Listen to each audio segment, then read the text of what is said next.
Coast Conference football. The pregame show with Gary Sparber and Roman Gabriel. We're live at Carter-Finley Stadium in Raleigh, North Carolina. Bragging rights are always at stake when North Carolina meets North Carolina State, but today it's more than that, because only the winner of this one will leave here today with a realistic shot at the ACC title. Interstate's ACC Today, brought to you by Interstate Securities, with over 60 offices to serve you throughout the Carolinas, Georgia, and Florida. Hi again, everybody. Gary Sparber along with Roman Gabriel. Every league in the country has those rivalries that gets the blood boiling, and this is certainly the one in the ACC, North Carolina and North Carolina State. Now, Roman, you played for the Wolfpack. What does this rivalry mean to the players, the coaches, the fans? The game has changed so much since I played, Gary. There are more people involved in this thing. People now wear blue colors. They wear red colors. There's families on each side of the fence. One daughter might have gone to State. A son might have gone to Carolina. They meet out in the parking lot, and then they separate and take sides. But it means a great deal. We find out which one of those two institutions is the best for this particular year. Now, Carolina, a team that has had its problems. A couple of weeks ago, the Heels played very well, but lost to Auburn. And then last week, Carolina lost to upstart Wake Forest. The Deacons, of course, unbeaten. But that got the buzzards circling a little bit. The media in North Carolina on Dick Crum, on the program, some of the fans as well. How does that affect a team as they get ready to face their #1 rival? If you're a good football team, which Carolina's supposed to be, then you rally behind your head coach, the coaching staff. You try to play harder, come out of a two-game losing streak, and give your coaches and fans a win. So let's see what happens today. Now, we wanted to get a reaction from Coach Dick Crum to the situation in Carolina. He would not talk to us on camera, so we asked State Coach Dick Sheridan how he thought the Heels would come out today. Well, I think North Carolina will react like we did when things were going poorly. I think they will carry out their frustrations in the intensity of their play. I think North Carolina's the best football team we've played this year, and I think that they are a very fine football team, and I think that they will play at their best. One other difficulty North Carolina's faced with is a tailback. A true freshman, Reggie Clark, will start because the other folks are banged up. So often when that happens to a football team, you think it might do something with the game plan. But Lawson Holland, the running back coach for the Tar Heels, told us yesterday, hey, we're going with our full utility, our artillery. We're going to go ahead and do as much as we can. So maybe it's not going to be such a big disappointment that these guys aren't able to play. You saw the backs who were banged up. Torrin Dorn, probably the best back that North Carolina has.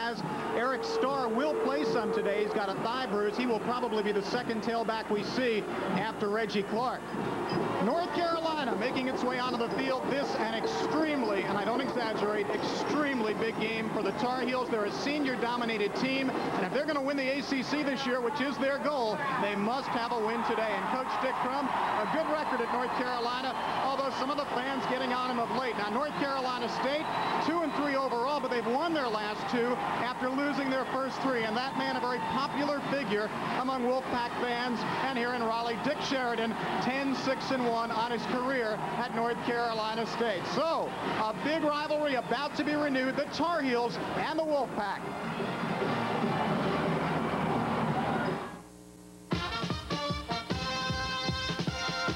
Jefferson Pilot Teleproductions presents exclusive live coverage of Atlantic Coast Conference football.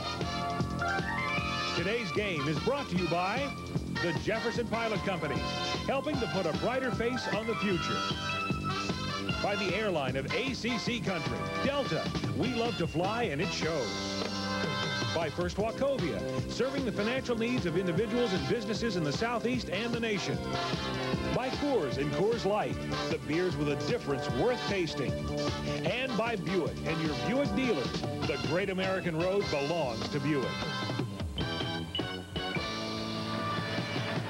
You see the State Fair in the background. This is State Fair weekend, the first one, as a matter of fact. Traffic very heavy today. The weather only 53 degrees now, but we're looking for it to go up maybe to 75, 76 degrees before the day is out. Let's take a look at the AC Delco starting lineups. First of all, the North Carolina offense. Mark May, a big story, the #2 passer in the ACC. James Thompson, the fullback.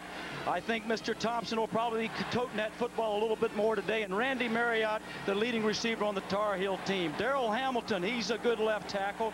Pat Crowley, Jeff Garnica, The story there is he needs to do his job, and he's a good one, might be one of the best in the ACC. North Carolina won the toss, and they have elected to receive. North Carolina State's Mark Falble will boot it off. Freshman out of Columbia, South Carolina, has done a good job for the Wolfpack in that capacity this season. And back deep for the University of North Carolina, there is Eric Starr.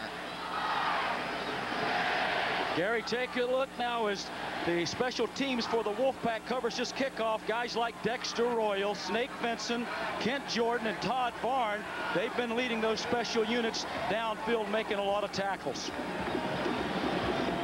Certainly there's some electricity in the air for this one. It's a predominantly Wolfpack crowd, but there you see the Tar Heel group that is here taking up maybe a quarter of the stands across the way from us as Mark Falble gets us started. A low line drive taken by Randy Marriott at the 13. Marriott gets around a block up to the 28, and Marriott to the 30-yard line.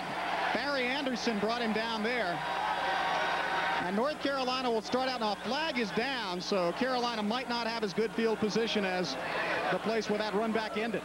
If this penalty is on the Tar Heels, it sure isn't the way you'd like to start. You've had 2 tough weeks. You've gotten behind and haven't been able to win, and now all of a sudden you begin this ball game with your rival backed up in your own end zone. And that's exactly the situation. Clipping against the Heels. Clipping on the run back, half the distance to the goal. First down and 10. So North Carolina must operate from its own 11-yard line, and the onus will be on that front line, the offensive linemen who have something to prove today. They feel they did not get the job done against Wake Forest defensive front as they should have. Mark May, good quarterback, been in a little bit of a slump the past few weeks. On first down, this is Reggie Clark, and Clark is tripped up by Scott Wilson as he crossed the 15 and got up to the 17-yard line. When North Carolina runs that football, here we go, the State's team. Ray Agnew, number 93, he's a great one. Kent Winstead, the matchup, nose guard for State. That matchup against Jeff Garnica, the center for Carolina. Linebackers, we had, as we saw, Scott Wilson, number 97, made the tackle. Izell Jenkins, Chris Johnson, they're big hitters in that secondary for State. It's second down and 5. Again, Reggie Clark. John Atleta got a hold of him as he crossed the 18-19-yard line. And it'll come up about 2 or 3 yards shy of a first down. That matchup between Kent Winston and Jeff Garnica, the center for Carolina, is going to determine a lot of what the Tar Heels can do running the football, because 2 freshman inside linebackers back up Winston, so Winston's got to be able to control that line of scrimmage. Reggie Clark is a true freshman out of Providence Day High School in Charlotte, North Carolina. A third down and 3. This is Clark. And Clark, with second effort, still can't get there. Looked like Clark might be able to wriggle free and get close, but Mark Smith, the outside linebacker for State, and a few others in on the stop, and it's fourth down. Another problem the Tar Heels have been having, they've only converted 35% of their third down situations, and you'd like to be somewhere in that 45 to 50% range in order to have a winning football team. Now this is Kenny Miller who's going to kick for North Carolina. Miller has not kicked in recent weeks as you look at Mac Jones, who's back deep to receive. Miller has a hand injury. Let's see how he catches the ball. First of all, no problem there. A short kick for Kenny Miller. And North Carolina State, after a very fortuitous bounce, will get it at the North Carolina 37-yard line. North Carolina has more or less suffered with their punting game over the last few weeks. They've only been netting 32 yards a kick, whereas State, when we see them punt, they've been netting 42, so that's 10 yards worth of field position. Redshirt freshman Eric Wetherington has been doing the punting for North Carolina. Really hasn't gotten the job done, so they go back to Kenny Miller, and he got only 23 yards on that punt. State has good field position.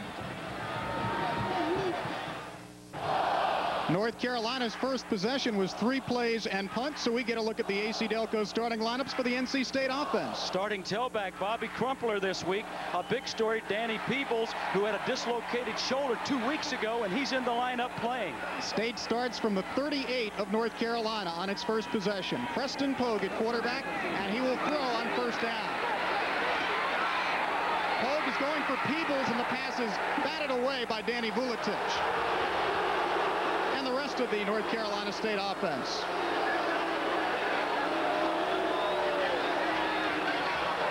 key man in that offensive line, the center for the Wolfpack, Chuck Macero. He controls things up front. The right guard, John Inman, has been replaced in this game by Jeff Strum. Number 68 is going to be playing at right guard. Joey Page, the tight end, or the right tackle. He's a fine right tackle. State went deep on first down. Carolina was ready. 2nd and 10. First carry for Bobby Crumpler, a good hold. And Crumpler is ridden down by Vuletic, the free safety, after a gain of about 10 or 11 yards. And the North Carolina defense. Carlton Bailey, he leads the team in tackles. Tim Goad, 10 pressures on the quarterback. Antonio Goss, a linebacker. Brett Rudolph, an inside backer. And John Reed, an outside backer. In that secondary, Derek Donald, he's the left corner. Norris Davis, a fine safety. And Dan Vuletic plays the free spot. Look for him to be all over the football field. They will measure for the first down as Dick Sheridan looks on. If there's one thing State has done well in its first 2 victories, the last 2 times out, it's been the blocking of the offensive line. They're technique blockers, good quickness, they run well, and they have gotten out there and made some room.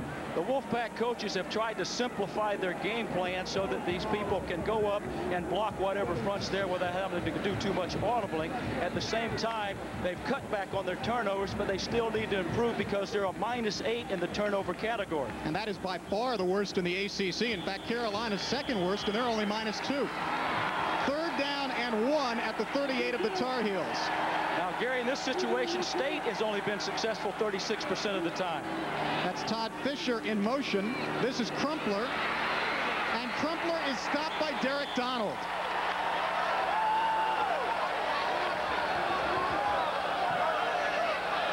Well, those were our AC Delco starting lineups that you saw for this afternoon. Remember, for automotive parts that don't just fit but match, look for AC Delco. 4th down and 1 for North Carolina State, and the Wolfpack will go from the 29-yard line of the Tar Heels. The Wolfpack likes to try to run off the right side. They'll try to run a blast play with the tailback falling inside with this motion. Again, Fisher in motion. Right up the middle, Crumpler, and Crumpler was hit behind the line of scrimmage by Antonio Goss, and it will be first down, Tar Heels. Antonio Goss is the kind of player that you like to have on your football team. The Wolfpack brings their tight end in motion. They have 2 of them, or 3 of them in the game at this time. There's the block by Mel Cricht. Crumpler tries to get in there, but Antonio Goss, with his quickness, makes the stop. Carolina takes over. Good start for both defenses, especially the Tar Heels, who were backed up by the poor field position that the punting game gave them. Now the 2nd possession for Mark May and company. Look for the Tar Heels to use James Thompson, number 40, that fullback. As you said, there is Thompson, and he ran head-on into Ray Agnew. Got only about a yard or 2. They want to go to Thompson a little bit more, partially because the tailbacks are banged up, and partially because they think maybe they haven't gone to him quite enough. And Thompson's the kind of running back that can hit in there hard, protects the ball well. I think, too, that the Tar Heels will use him in some screen passes and short drop-offs out the backfield. They wound up getting 3 yards out of that. It'll be 2nd down and 7. That's Daryl Parham, the tight end, changing direction in motion. They give to Reggie Clark, and he's hit by Kent Winstead, the nose guard, who North Carolina State coaches think might be as good as any nose guard in the ACC, and that is saying something. It sure is, because when he can control the line of scrimmage, this is the matchup. Garnica, the center, and there you see Kent Winstead. Ray Agnew now comes from the backside, and then Winstead, he follows up and delivers the final blow. There's usually very little there in the middle if the nose guard can do what Winstead did on that play, fight off the block. 3rd down 6. Neither team has a first down in the game. That's Quint Smith in motion. Reggie Clark, good hole for him. Izell Jenkins eventually got him, but not before Clark got a Carolina first down. The Tar Heels used to play there that they generally will like to use on 1st and 2nd down. They were in a passing situation. It's a tackle trap. Cormenius comes around. There's his block. 300-pounder on about a 225-pound. Reggie Clark makes some good headway here. Nice run. Uses the spin move well. This is Reggie Clark's first start of his North Carolina career on his 20th birthday. 1st and 10 Carolina at its 44. Mark May on the rollout. Scott Wilson missed him. John Atleta did not. But Mark got about 4 yards out of the play, and it'll be 2nd down and about 6. The key to the defensive play is everybody going to the football. John Atleta came all the way from the right side to make that stop. Mark May scrambling with the football, almost looked as though it was a run all the way. You saw number 88 is Clayton Henry. They are all freshmen starting at the inside linebacker spots for North Carolina State. Clayton Henry and Ray Frost, a couple of true freshmen. Gain of 5, 2nd down and 5. Once again, Reggie Clark. And Clark is ridden down by Sterling Quash after Chris Johnson, the strong safety, got him around the ankles, about a yard or two shy of the 1st down, and in North Carolina State territory for the first time. Chris Johnson might be one of the finer strong safeties in the ACC. He's the 2nd leading tackler on that Wolfpack defense. And when you look up and see somebody toting the mail, you're going to see Chris Johnson around the football. We're scoreless. This is 3rd and 2 for North Carolina. At the state 48. Quint Smith in motion. Reggie Clark tried to go behind the fullback, James Thompson, and I don't think he got there. It'll depend upon the official stop. Sterling Quash again in on the stop. Number 88 is Clayton Henry. He scrapes well here. There's he makes the hit. Also plays off the block of Thompson, and that's a freshman, a true freshman, making that play. There you see them. Ray Frost, lineman of the year in South Carolina last year. Clayton Henry, Shrine Bowl co-captain. Shrine Bowl, a big all-star game played in the Carolinas each year, but they are true freshmen. Awful early for them to be in this position in their careers. That's so true, Gary. And what makes that work is the effectiveness of Kent Winston, because when he's able to cut off the blockers, that means that Clayton Henry and Ray Frost can move laterally across the field to make some tackles. Mark May's unit has the 1st down by inches at the 46-yard line of North Carolina State. We have 8:44 to go 1st period, no score. Dick Sheridan says his team has simply been executing better, and Preston Pogue coming in at quarterback hasn't hurt. That's why they've won 2 straight after losing their first 3. Reggie Clark has 26 yards already in the game. He is the tailback. The fake to him. Mark still has it, and May's pass is almost picked off by Joe Johnson. Johnson cut in front of the intended receiver, Randy Marriott, but could not hang on. Had a conversation with Buddy Green, the defensive secondary coach. He says he feels at this point Michael Brooks might be the finest athlete in that secondary, but freshman Joe Johnson will be one of the best that's ever played at North Carolina State. Mark, that time, again, the same problem he's had over the last few weeks. He waited too long to deliver the football. Correct. The intended receiver, it was Lewis, not Marriott, that Mark May was trying to throw to on 2nd down. They give to Reggie Clark, and Scott Wilson rode him down, all 6'8". 264 pounds of Scott Wilson, gain of about 4 yards on the play.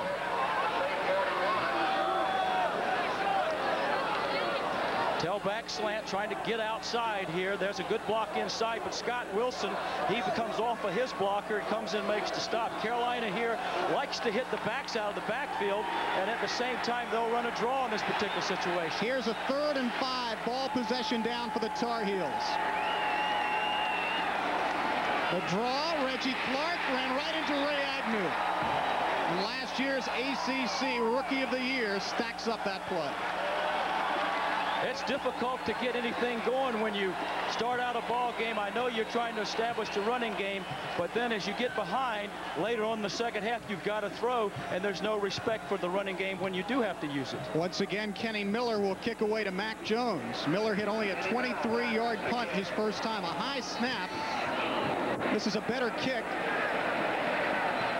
It's going to get into the end zone. You see the hang time on it, but on that play, it'll turn out to be a touchback, and State will start from its 20-yard line. Outstanding coverage by the Tar Heels, and a good move by the experience of Mac Jones. He fooled them with the fair catch sign, almost started to field it, but that's where the experience came in. He knew he was behind the 10-yard line. It was a 41-yard kick by Kenny Miller, but it results in a touchback. Back after this for your local ACC stations. weekend in Raleigh, North Carolina, the state capital. And right here, it's North Carolina and North Carolina State. Before, maybe 60,000 fans. We don't have the official attendance, but they were saying this might be the largest crowd ever to see a football game in this state. I believe 58,000 plus was the previous record. You look around this stadium, you see them everywhere, sitting on the grass, on the hills, on the fences. They came to see a ball game. North Carolina State at its 20 were scoreless. Crite and Crumpler behind Preston Pogue. Pogue to throw on first down. His pass is overshooting the tight end, Bobby Harrell. Norris Davis coming up from behind, hoping to get an interception. Perfect read by Preston Pogue. Carolina doubled both outside receivers, so it meant a linebacker had to try to cover Harrell down the middle, and he wasn't able to do it, but the ball was just a little bit overthrown. Bobby Harrell had an important touchdown reception last time out against Georgia Tech. Preston Pogue has really added life to this state offense since his insertion into the lineup. Second down and 10.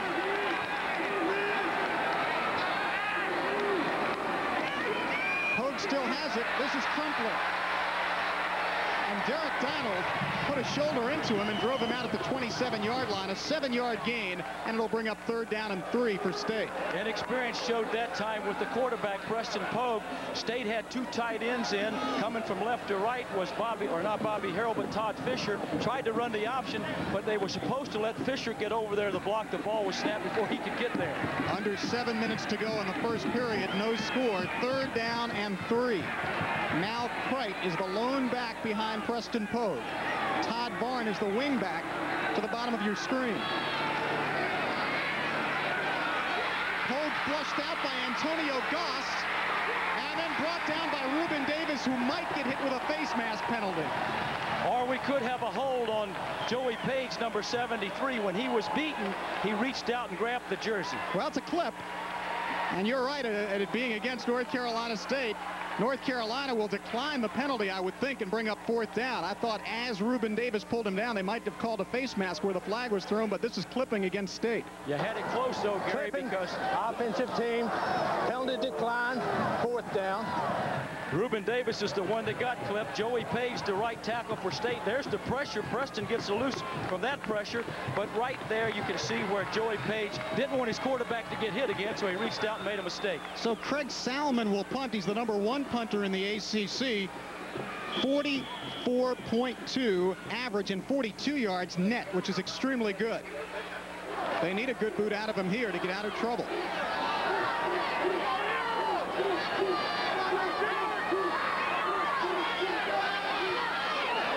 Salmon really drove this one deep. Victor Bullock on the return from his 20. And driven back, and that ball was about 70 yards in the air. He booted that ball from inside his 10. Bullock caught it on his 20. You see why Salmon is the leading kicker in the ACC. No score after a 65-yard punt. Coming up at halftime, we'll look at last week's action in the ACC. A feature on Barry Fabian, Wake Forest golfer. A look back at last year's North Carolina State game and a peek at the Jefferson Pilot scoreboard.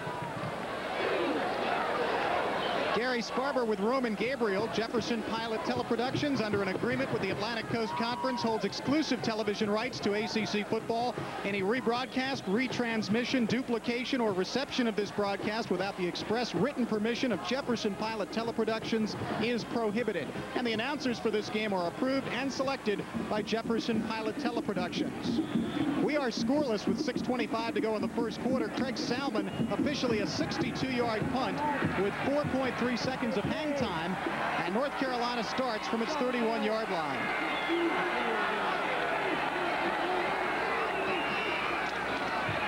Reggie Clark hit by Chris Johnson and then taken down by Ray Frost, the true freshman linebacker out of Duncan, South Carolina.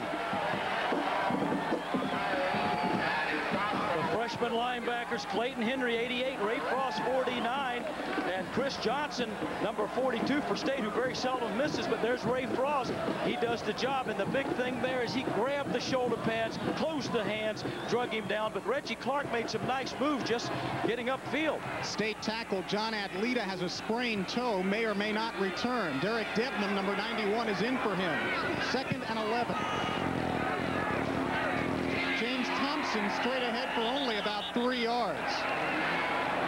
Ray Agnew in on the stop for North Carolina State, and it brings up 3rd and long. North Carolina again in a 3rd down situation, and this is the kind of situation you'd like to stay out of because State will put in 7 defensive backs, and it's difficult to get the ball downfield. 3rd down and 6 from the 34 of the Tar Heels with that much time remaining in a scoreless first quarter.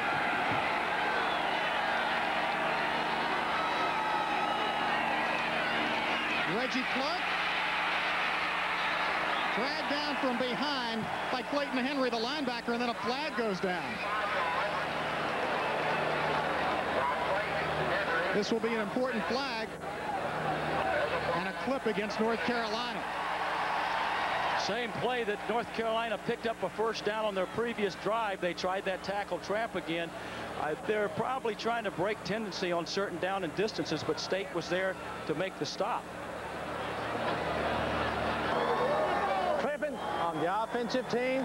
Penalty decline. 4th down. They could have had 15 yards out of it, but they'd rather have the down change to 4th down. Figuring that even on 4th and 1, Dick Crum won't go for it. They're right. North Carolina will put it away, and the State fans like it.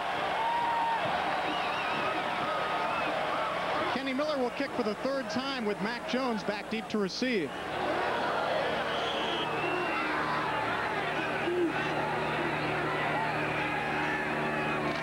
Another high snap.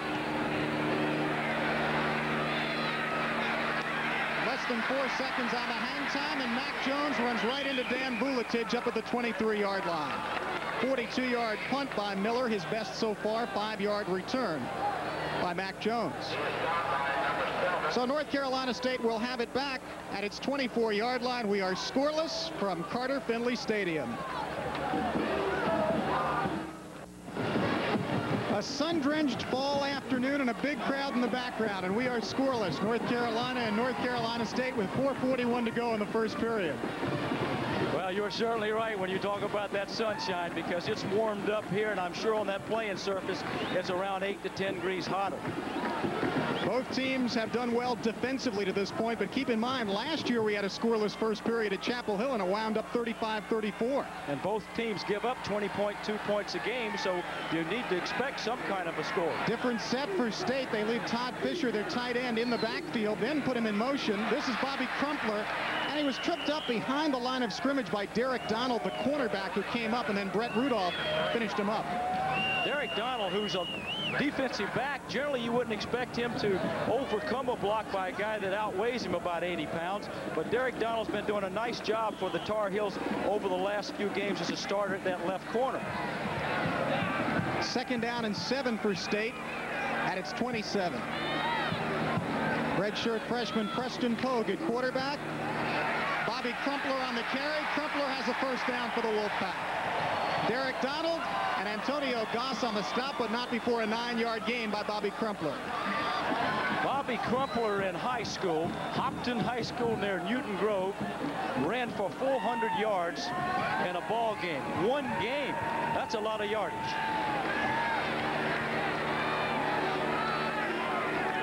First and 10 for the Wolfpack at its 37.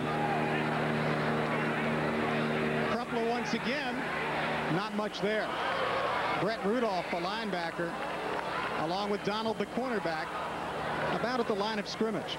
If you're a fan of the Wolfpack, don't get impatient, because their game plan generally is pretty consistent.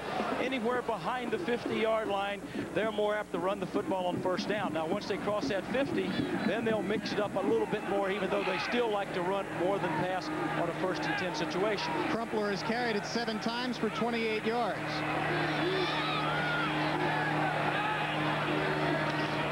Now Crite straight into the line and only about a yard. Carlton Bailey, the nose guard, who's had just a great season so far, on the stop. It'll bring up 3rd down and about 9.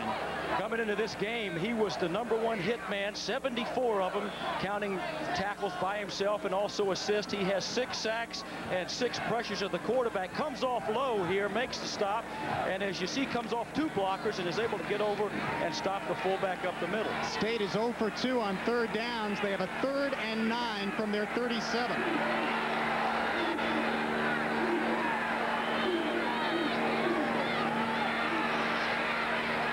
Is knocked down. Never did get close to the intended receiver, Tim Goad, who was all ACC a year ago. I think he was the guy who knocked it down. That's called a PBU. A lot of people wonder when they see that on a stat sheet, what's a PBU? Pass broken up. So Craig Salmon will kick it away again. Got off a 62-yard punt his first time. And Victor Bullock back to receive for Carolina. As you mentioned, Salmon, the leading punter in the ACC, #9 in the NCAAs. Protection is good. This is not nearly as good a kick. Bullock has room to return it. And Bullock did a good job going north-south and got to the 36-yard line. Tackle was made by Fernandez Vinson, a freshman from out of Alabama who's done a very good job on special teams for State. Snake Vinson. Victor Bullock takes it in good position, has plenty of room to move with it, but the Vincent, he's there. Makes a nice tackle, gets the shoulder and in the belly button and plants him. Other games in the ACC, Wake Forest and Maryland. Can the Deacons remain unbeaten? 1st and 10 for Carolina. And that's the first carry for Eric Starr, who got 5 yards before Clayton Henry brought him down. Eric Starr, who has a thigh bruise, but he's well enough to play, and he'd better play because there's not a whole lot behind he and Clark. Mark May comes out, a slant blast over the left side, following the fullback. There's a nice hole there, and he goes up that middle, even though he's got the bruised thigh. This is a big game. You get it up, you play. 2nd down and 5. Made a throw. He's got Starr out of the backfield. Starr has a 1st down, and Chris Johnson, the strong safety, brought him down right up around midfield. 8-yard gain.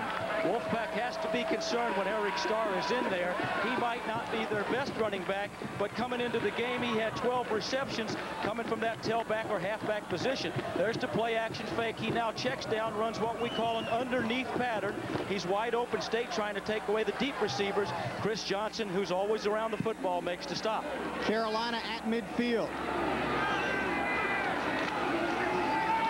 Starr again is really popped right in the middle of that North Carolina State defense. About a yard gain on the play.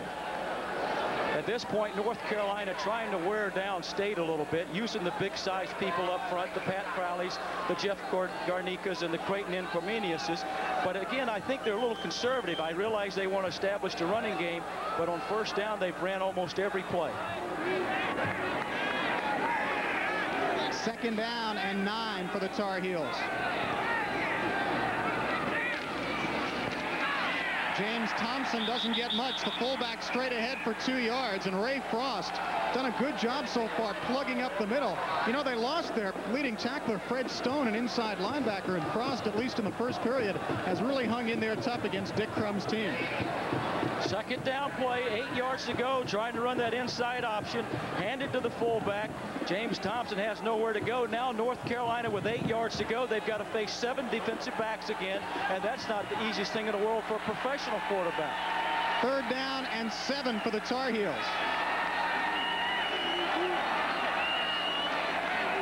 James Thompson has plenty of room, and Thompson all the way down to the 31-yard line of the Wolfpack before Chris Johnson brought him down. I think the conservatism of that call surprised the Wolfpack defense. What they do is come with that inside belly again. 3rd and long, you have the DB, so you've got small men playing in place of linebackers, and it's a good call, especially when you can make this much yardage. Yeah, it's a much better call when you make it. When you make it, other 2 times they've ran it, they didn't make it, but they make it here, so they've accomplished what they wanted to do, run that kind of play against small people rather than big people. And that 17-yard gain completes our first quarter with the Tar Heels threatening, but the Tar Heels and Wolfpack right now scoreless.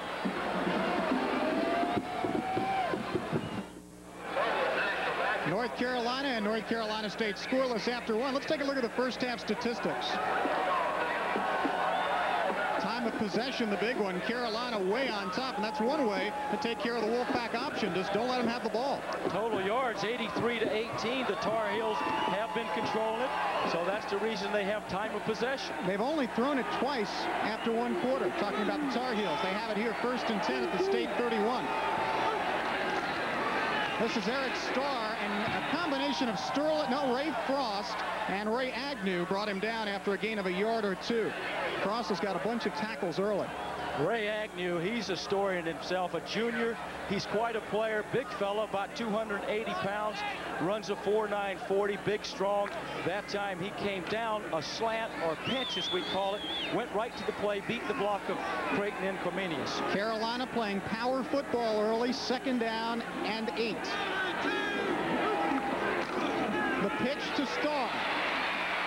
Starr got good blocking. Joe Johnson eventually rode him down, but not before a 1st down at the 19-yard line of the Wolfpack, and that's an 11-yard gain for Eric Starr.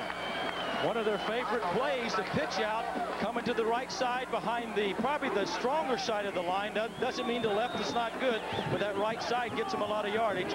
Joe Johnson was finally able to play off the block, which was a good block by North Carolina's outside receiver. Yeah, Randy Marriott and James Thompson, the fullback, also threw a good one on that play. 1st and 10 from the 19 of State. May gives to Starr. And Starr is pulled back after a gain of about 3 or 4 yards. Again, the linebacker making the stop. This time, John Adelita, who went out of the ball game earlier. Ray Frost is able to shed Jeff Garnica's block at the top of your screen, comes around and gets into that stop. He didn't wrap up, though. That's why the running back was able to keep his feet. 2nd down and 7 from the 16 of North Carolina State. Early 2nd period, no score. Thompson and Starr behind Mark May. The option, Starr. Mark Smith dragged him down after a gain of only about a yard. Big play by Mark Smith. Quentin Smith, the Tar Heel receiver, he was man on man trying to block him, but that's a receiver trying to block a linebacker, and Quentin wasn't able to do it. Dick Sheridan saying, boy, am I glad Mark Smith's one of our captains and one of our players. 3rd down from the 19-yard line. Last night, Indiana surprisingly atop the Big Ten, beat Minnesota. Early today, Boston College over Rutgers. Big play here, 3rd and 5 for the Tar Heels, deep in state territory. May will throw. Now will run, and Ray Agnew pulls him down at the 13-yard line. Big play by Ray Agnew.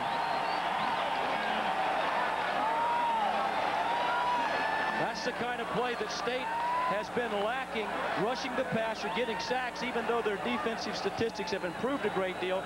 Ray Agnew coming into the game with 2 sacks. He now gets his 3rd one, and that was in an opportune time. Kenny Miller has been in a slump in terms of his field goal kicking. He's 5 for 9 on the season, but has missed a few important ones in recent weeks. Eric Weatherington will hold. It's a 31-yard attempt. Fumbled snap. Kenny Miller maybe will throw. Over everybody. Flag is down. It's got to be an ineligible receiver downfield on that kind of a play. And this thing is not going to work out well for North Carolina. I believe they're going to call pass interference on North Carolina State. Oh, really? I really believe that would be a very big play if that's the case. Let's see. Or maybe they're calling pass interference on the Tar Heel receiver. Would he hold him up? There was a little bump there between the 2 fellas that were trying to go after the football, State's man and also North Carolina's player. Boy, what a big play that will be if that indeed is the call, because that play was headed nowhere. No, it wasn't. Well, you called it, though. North Carolina having a problem with their field goal team, and all of a sudden there's the fumble. I think you called it, Roman. No, I called it. Ineligible. Well, no, pass interference. He started to make the sign for ineligible. Oh, it was offsetting penalties is what it is. Yeah, I had it too. That's one of those guys. On the offense, we had defensive pass interference. Defense, offsetting penalties, replay, 4th down. Well, Roman, I threw the flag on the ineligible man downfield, but you picked up the pass interference, so we just offset. Offset it, and Coach Crumb's thinking to himself, maybe I better say something. Well, he hasn't got the TV down there. See, that's the difference. Is that the difference? He couldn't see it. Oh, he couldn't see it. So Kenny Miller gets another shot at a 31-yard field goal. Same spot, no yardage assessed since the penalty's offset. The fans aren't crazy about it.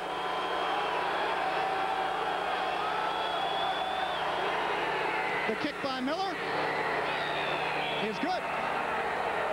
So given a second life, Kenny Miller kicks his 6th field goal of the season, and North Carolina is on the board first. 31-yard field goal by Kenny Miller. North Carolina 3. North Carolina State, nothing.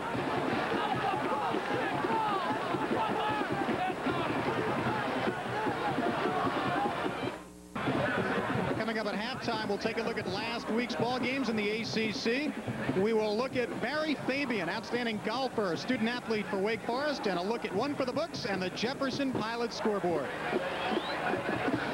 3-0 North Carolina on top of the Wolfpack with 12:28 to go in the first half. North Carolina, as you look at their last drive, 11 plays, 51 yards. They've had 25 plays from scrimmage, Roman. They've run it 23 times. They've thrown it twice. Now, that's conservative, but it's also getting done what they wanted to accomplish. It's getting done what they want to accomplish. Plus, it's the kind of football they play all year long, or have been.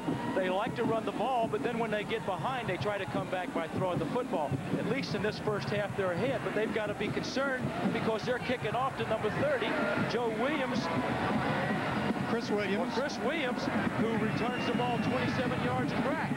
He's had a sore foot, but he's back today, and this is he at the 8-yard line. Saw the seam and broke through. Luckily for Carolina, Brian Causey, number 48, was in the middle of that seam to make the hit, and then down he went. A 19-yard return by Williams. Chris Williams ranked number 11 in the NCAA. That's why he's back there, 27 yards a crack. Now, if it had been for Brian Causey around the ankles, Chris Williams might have been toting the mail down the other end of the end zone. So State starts from its 32, down in the ball game for the first time, 3-0. Bobby Crumpler and Mal Crite are the backs. Crite the fullback. Preston Pogue to throw.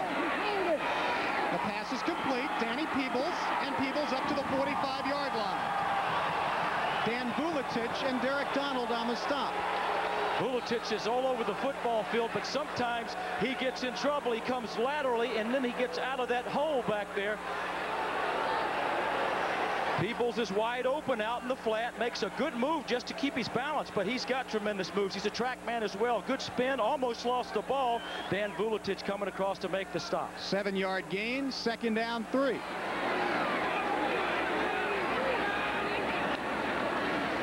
Crumpler and Ruben Davis cut through and threw him for a yard loss.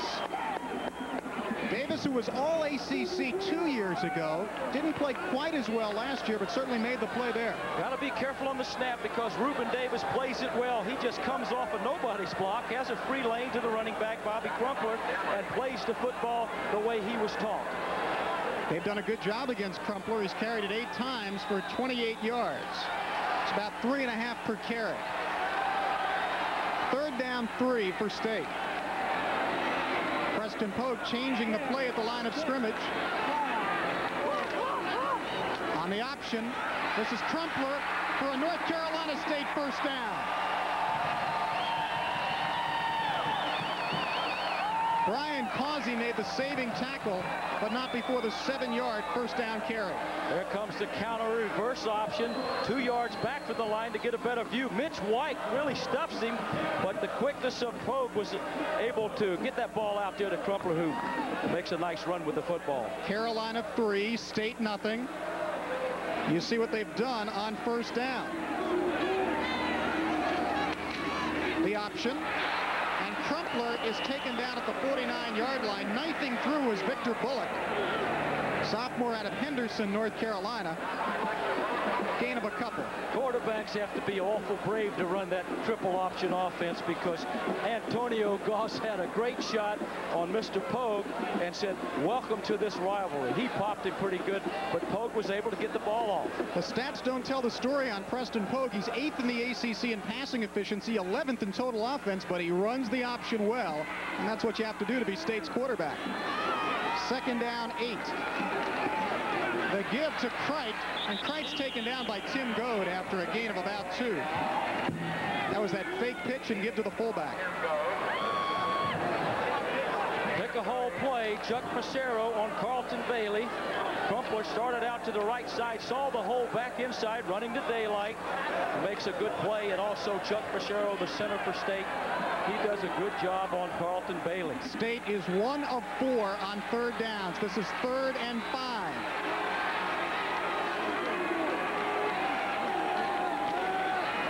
Preston Pogue.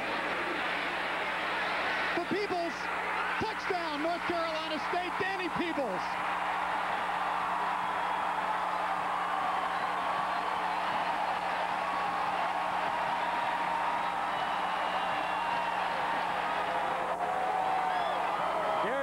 That Dan Vuletich has a tendency to play up tight from the free safety spot. Here's a 4-2 guy, Danny Peebles, running a post pattern. They had Mac Jones underneath. Vuletich is beat, and so is Derek Donald. Derek Donald, though, was expecting help deep from Dan Vuletich. He didn't have it. Nice throw, good protection by the State offensive lineman. 47-yard touchdown pass from Pogue to Peebles. Peebles' second touchdown of the year, and the extra point by Brian Carter makes it 7-3. Third touchdown pass of the season for Preston Pogue.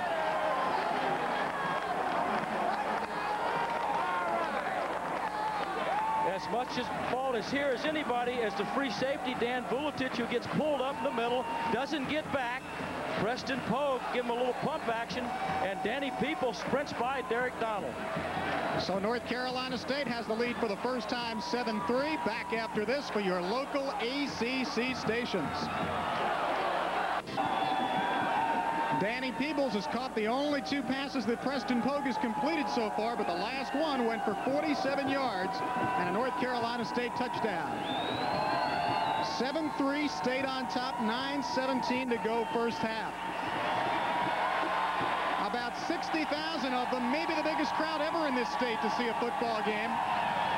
And they are seeing one that is tension-filled. Very important game for teams that have 1 loss apiece in the ACC. And with Clemson not figuring to lose many, you don't want to get number 2. There's the scoring drive.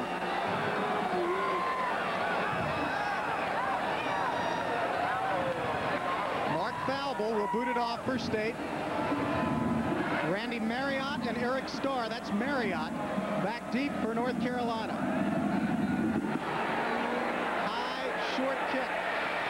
Marriott battles a teammate for it, and Carolina gets it across the 25 and to the 27-28 yard line. Aaron Staples, who is a back out of the state of Virginia, on the reception. Gary, I'm sorry, but Mark Falble didn't really get this one like he wanted to. He popped this ball up and is going to give North Carolina good field position by popping this kick up. I'm sure he wasn't wanting that kind of a kickoff. I'm not sure Randy Marriott expected Aaron Staples to take the ball away from him. He says, hey, I'm the deep man here. First down 10 for Carolina, trailing for the first time in the game at its 28-yard line. This is Eric Starr. Got around the corner, and Joe Johnson made the stop at the 29-yard line.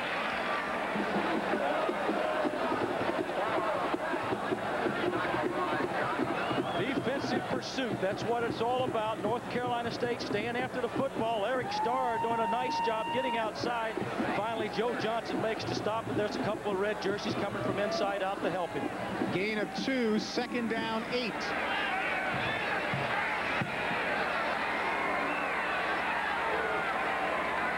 Michael Benefield is in at fullback now, replacing James Thompson, number 34.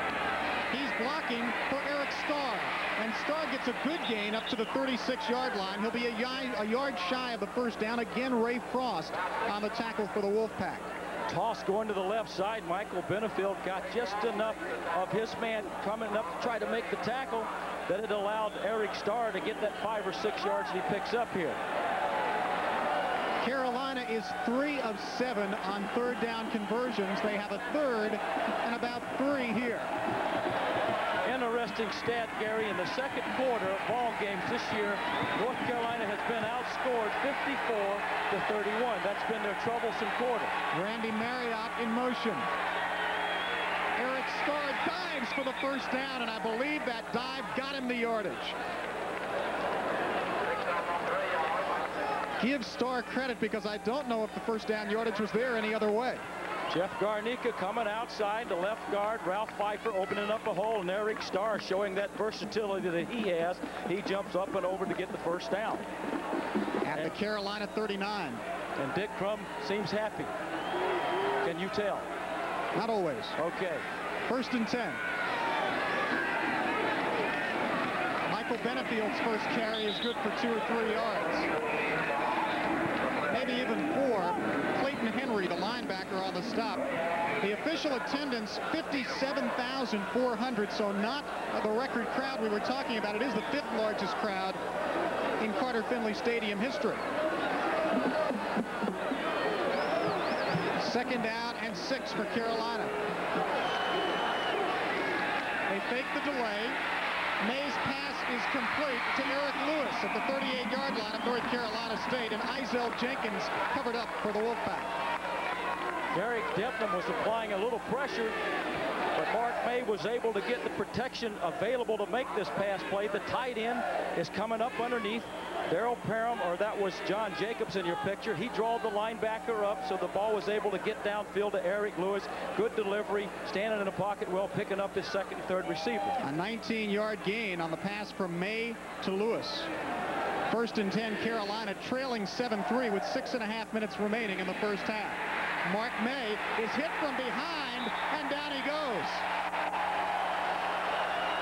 Mark Smith. Scott Wilson, 97, came in late, but Mark Smith, the senior out of Kannapolis, North Carolina, made the sack. Now there's pressure from all over. North Carolina State will bring 6, 7 people, but very seldom bring more than that. And there they didn't really need any more, because there's Wilson, Mark Smith. There's a whole slew of them. And Kent Winston. I think they had quite enough on that, I think so, on that charge. Well, Joe Pate doesn't like to take his people from out of the middle of the defensive secondary. He doesn't want to give up the cheap bomb. 2nd down and 17 for North Carolina. Scott Wilson blitzing on this play. The pass is incomplete. It was not Wilson who got there, though. It was Clayton Henry coming from the inside linebacker spot. Also had Chris Johnson, 42, coming. They have their 7 DBs. There's Chris Johnson coming up the middle. He gets picked up. Clayton Henry's the one that makes the stop. Good freshman linebacker, can play defense well, both run, pass, and when he blitzes. So 3rd down and 17, and State will send in, I would think it's dime package maybe here. They have a nickel package with 5 defensive backs, a dime package with 6. And 7. They bring 7 at times? They'll bring 7 guys in. Halfback option pass, and the pass is incomplete. Reggie Clark shows there that he may be a little bit better at running the ball than throwing it. Mark May, he would have had him a touchdown. That was set up real well. There's the pitch back, long yardage. Reggie starts to throw the ball before he gets his feet set, because he had somebody on him. So I don't know whether a quarterback could have gotten the ball out there with that kind of pressure. Kenny Miller has been punting today, apparently recovered from a hand injury well enough to catch the ball actually, and then kick. Mac Jones will let it go, and this one is going to bounce around the 1-yard line and go out of bounds inside the 1. Great kick by Kenny Miller, that man. 45 yards and inside the 1. This is a beautiful punt by Kenny Miller. Takes the right bounce, hits down, starts to roll to the left side. That ball's got eyes. And that's Sterling Hayden, who was following it all over the field. Big play by Hayden. 5.5 to go until halftime. There's the score. 7-3, North Carolina State on top. You look at Kenny Miller, the man who booted it inside the 1-yard line. They keep stats on inside the 20, but they don't usually keep them on inside the 1. And he's got to be very happy because the Tar Heels have had so much of a problem with their punting game. The freshman, the left footer, Eric Wethington, he really wasn't consistent, and Miller finally got back to doing the job. Preston Pogue starts in his end zone. Obviously a safety danger here, and they got Donnie Wallace to step over offside, I think. Your call was correct. Donnie Wallace hit Chuck Macero's helmet. That's what that changeup and the Canes will do for you. Get you a good 5 yards. Oh, boy. On the snap. He takes the move forward. Little change up in the cadence. Preston Pogue had probably been going on 1 and 2, and he went to 3. Donnie Wallace jumps off sides. Just negates part of the advantage that punt gave North Carolina. Still backed up State is, but now with a very makeable 1st and 5 situation. Preston Pogue has backside pressure.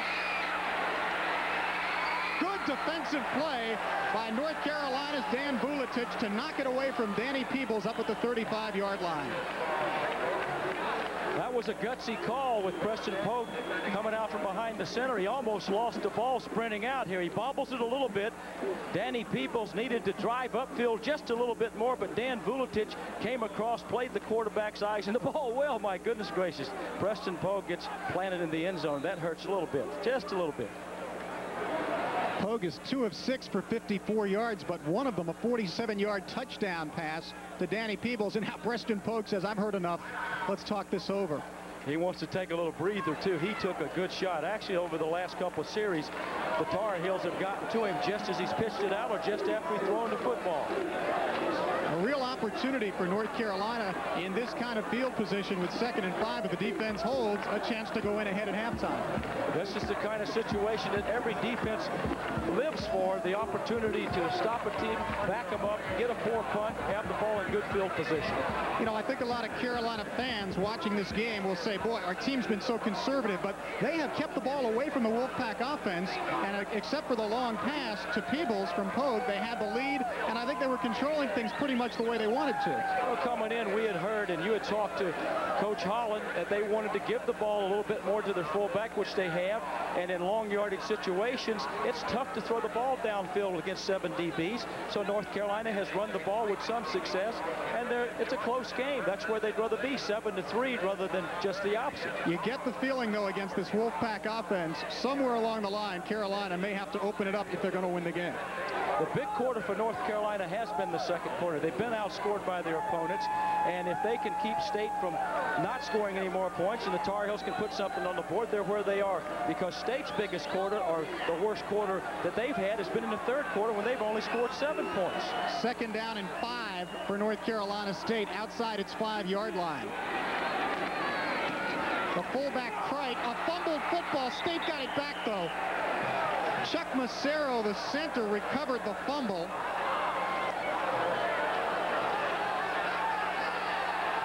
That was a big hit by Noel McCahern. Outside backer in for John Reed. He's the one that applied the pressure, knocked the ball loose. McCahern on the left side, a linebacker. Mel Cright, he just has nowhere to go. McCahern levels him and forces the ball to go to pop out. Big play by Macero to get it back. There's the ball bouncing out.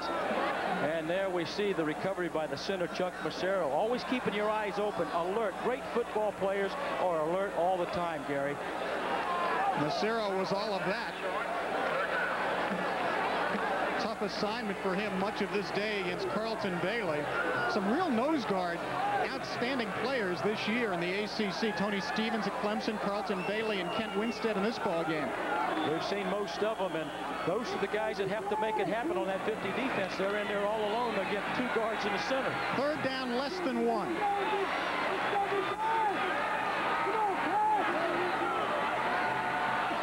Pogue got him to jump again. Now let's see if they say that there was any movement on State's side of things. Oh, that's the kind of play that whenever the defense jumps off sides, the center will snap the ball even though he might not supposed to at that particular point. He got him again.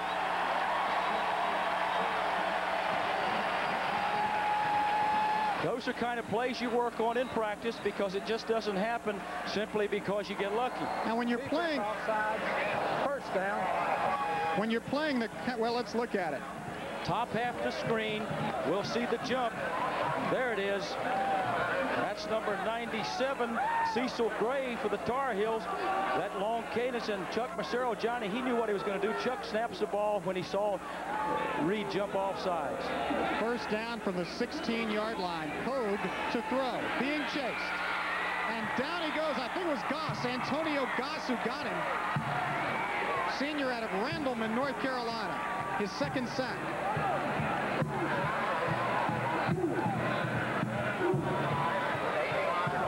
Carolina has two fine left defensive tackles. Here's the pursuit on the play. Pogue has nowhere to go. Antonio Goss, he's playing a super game, but Cecil Gray and Reuben Davis, the left defensive tackles, both playing well on that last play. But before that, we saw Cecil Gray. He jumped off sides, but he's been playing a good game. Second down and 15.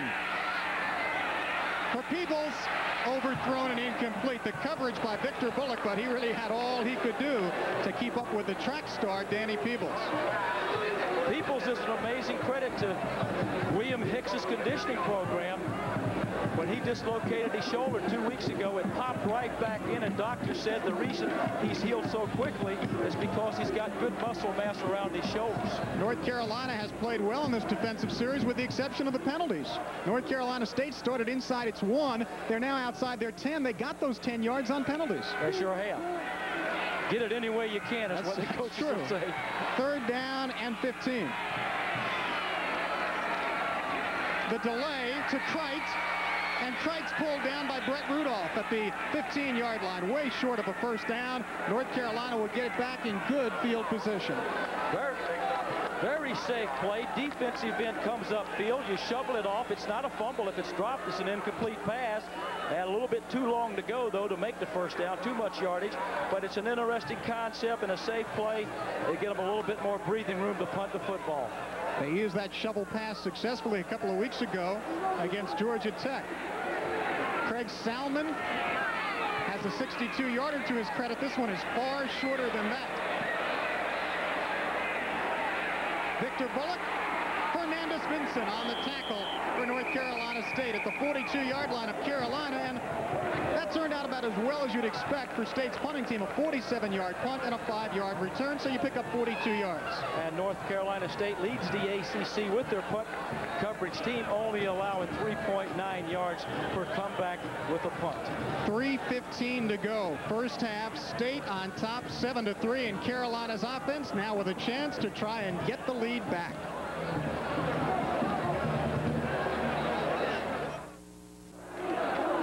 At the conclusion of today's game, we'll be picking 2 Holiday Inn most valuable players of the game. Gary Sparber, Roman Gabriel. North Carolina State 7-3 over North Carolina, but the Tar Heels with a chance to get the lead before halftime. They are 57 yards away. And this is the kind of situation you want to be in. You've got good field position, can really open it up, run or pass, do whatever you'd like to do. Mark May all the way at quarterback, Randy Marriott in motion. Reggie Clark on his 20th birthday in the open field, and about a 13-yard gain for him.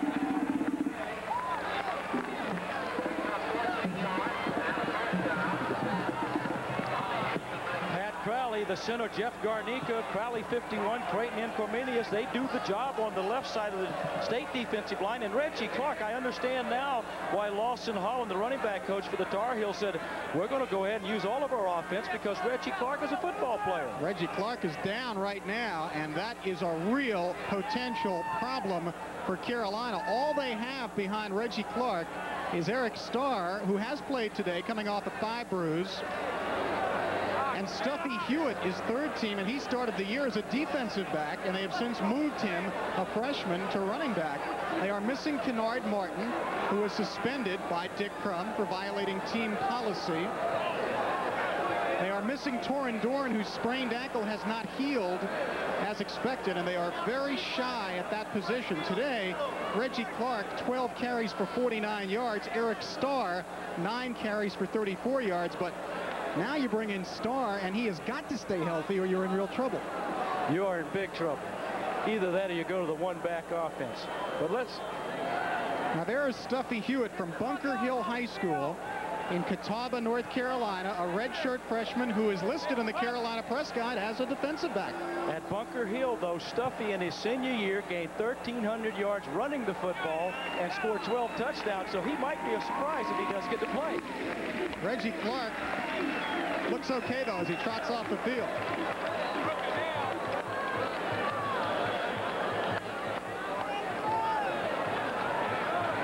Under 3 minutes will remain in the first quarter when the ball is snapped. It's 7-3 North Carolina State. 1st and 10 Tar Heels. May still has it, and Ray Agnew has May. 2-yard gain.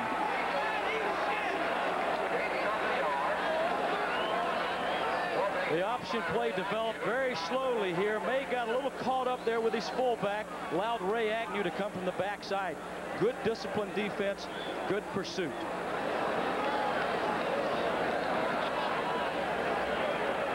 Second down, 8 for the Tar Heels.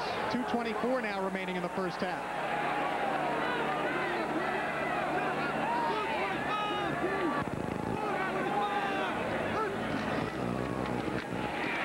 Starr for about 4 yards. Ray Frost, the linebacker, again on the stop. Another tendency breaker here. Out of 3 wideouts, Carolina likes to throw, but here they go with the blast up the pipe. Oh, look at that.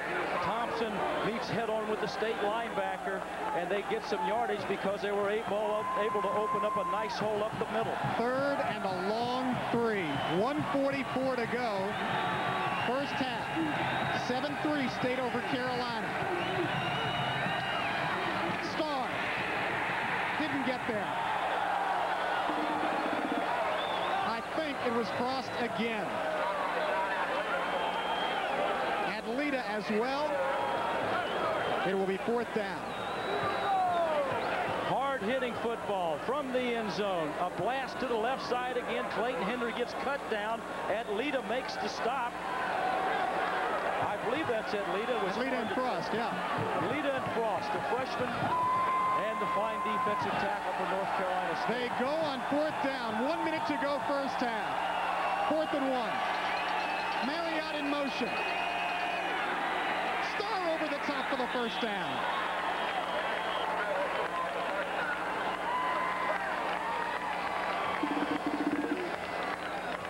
Percentages really weren't in their favor. 6 of 14 till this play, and they make fire off. They came off the ball well, controlled the line of scrimmage. Eric Starr over the top, but you got to control the line of scrimmage any down, but especially when it's 4th and 1. North Carolina has used its first timeout. It has 2 remaining. 52 seconds remain in the first half. Carolina is on the 33-yard line of North Carolina State, so they will not be able to grind it out from here.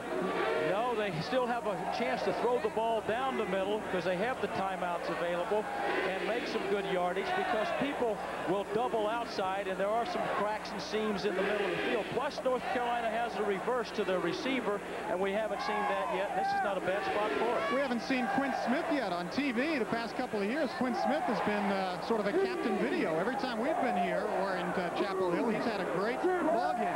Earlier in the game, they tried to use him to block, but as you mentioned, he's the guy that generally was catching all the passes, especially last year's game. It's at the 33 of State, a 1st and 10. A lot of Carolina fans are here, but they are vastly outnumbered. The history of this series, North Carolina well in the lead. They lead the series. The Tar Heels do 51-19 with 6 ties. Here's a 1st and 10 for the Tar Heels. There's the series record.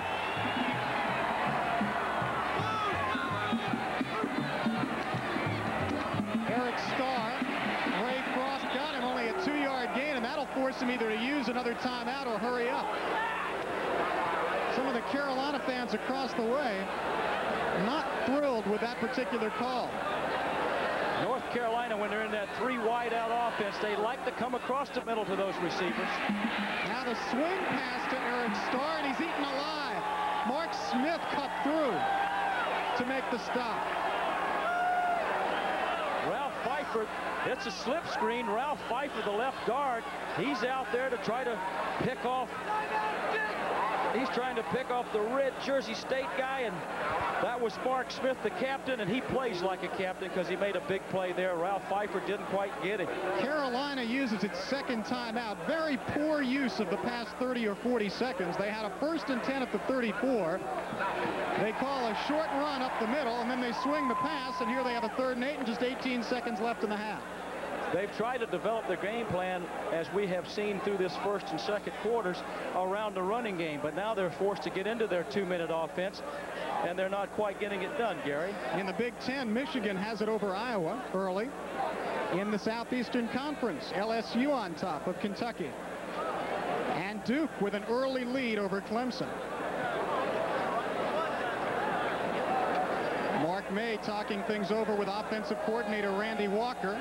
Number 13 you saw there, Dan Wakowiak, the backup quarterback, and Dick Sheridan hoping his troops can hang on. In this particular situation, there's some other games. Maryland and Wake Forest were told are scoreless in the first period. And Virginia taking on South Carolina. What you'd like to try to do here is get somebody down the middle of the field. 3rd down and long.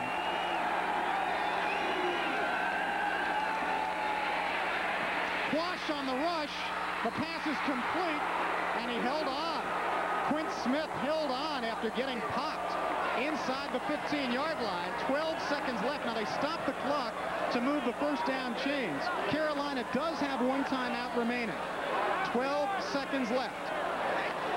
They'll go without a huddle. May just overthrown, going for Quint Smith. Didn't put enough air underneath the football. Line drive it. Needs to get the ball up like a baseball going with the fungo out to an outfielder. The ball's a little bit too much on the line drive. Wasn't quite able to get there. Threw it a little bit too hard. Need a little bit more loft on that kind of play. 2nd down and 10 with only 6 seconds left. May is 4 of 7 for 47 yards, and rather than kick the field goal, they will go with 1 timeout remaining, but they have to do this in 6 seconds or less unless they score. For the end zone, overthrown again for Quint Smith. Same play. 2 seconds do remain. They did it in 4 seconds, so Kenny Miller will get to try the field goal. Again, Mark May zeroes in on 1 receiver. There's Quentin Smith, who's been his big play receiver over the years. Ball is thrown in there, but a little too hard. Couldn't quite get it in. Got to go back and check the field. Check some of those other receivers. And we saw that on film the other day, where Mark has a tendency over the last couple of weeks to throw the ball and zero in on 1 guy. Eric Weatherington will hold. Kenny Miller has already kicked a 31-yarder as he heads for the sideline right now. Timeout called by North Carolina State, perhaps to make Miller think about it a little bit, as they say. Gary, in that particular situation, sometimes you would think 6 seconds, you don't have a chance to run 2 plays. But these teams practice that. They know that if they're going to get in a situation like that, let's see how many we can get in 6 seconds. So they must have known coming in, we get in a situation that way, we can get it done. The problem they had was between 52 seconds to go and 18 seconds to go. They were out here near midfield and couldn't get any yardage. Then they got themselves in a situation where they really had to hurry and couldn't get it all. Wasted a lot of time, and then when I think back on that last play, if they're thinking field goal, Mark May had to throw the ball where he did, because if he looks over the field, time runs out. Yeah, well, once they got down there, they got 2 shots in the end zone for Quint Smith. That was about all you can get out of 12 seconds and still kick the field goal. Wasted a lot of time before they even got there. So Kenny Miller will try to add his 2nd field goal of the day. He is 60% on the season, 6 of 10. This is another 31-yard attempt with Weatherington holding.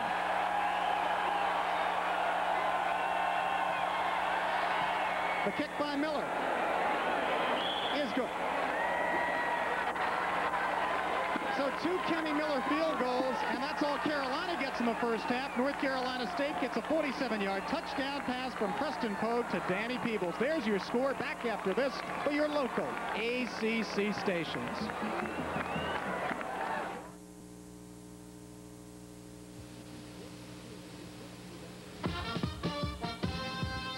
This Jefferson Pilot Teleproductions ACC Sports Exclusive is brought to you by the Jefferson Pilot Company, helping to put a brighter face on the future. By First Wachovia, serving the financial needs of individuals and businesses in the Southeast and the nation.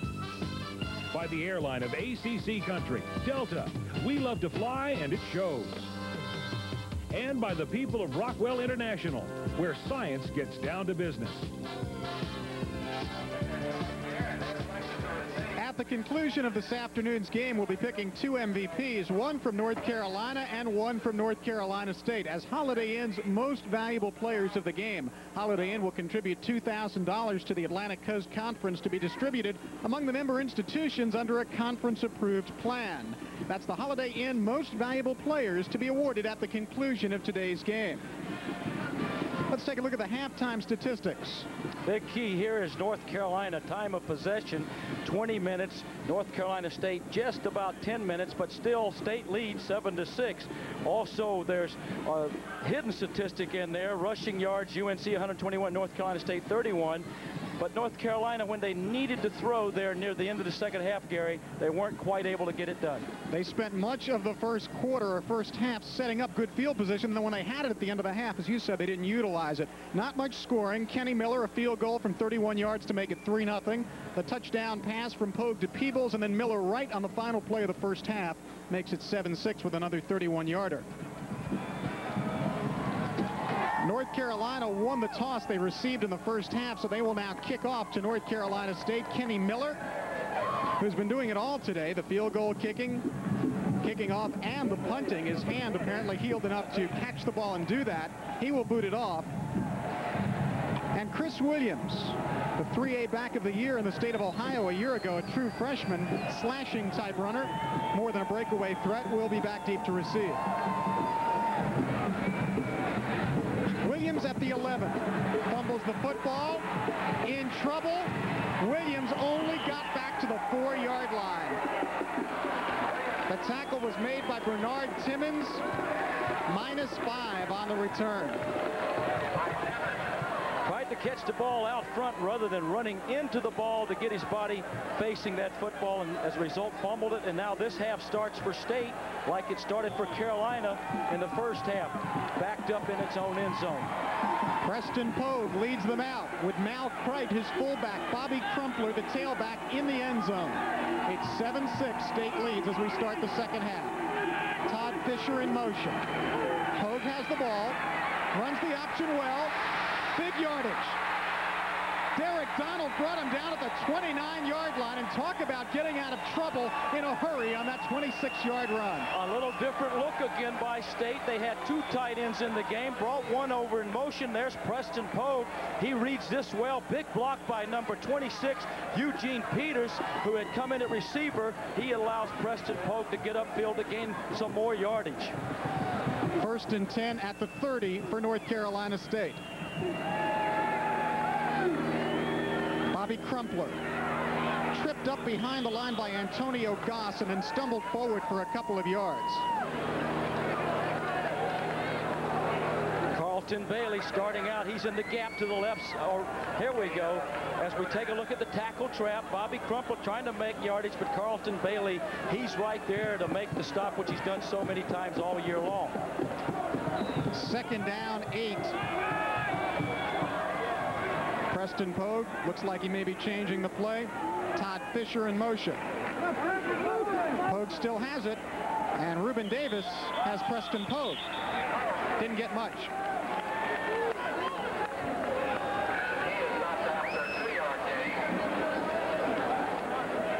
Almost 60,000 on hand for a renewal of maybe the best rivalry in the ACC. The two North Carolina major schools are 2 of the Big 4 anyway. State is 2 of 6 on 3rd down conversions and will have a 3rd and a long 5 on this play.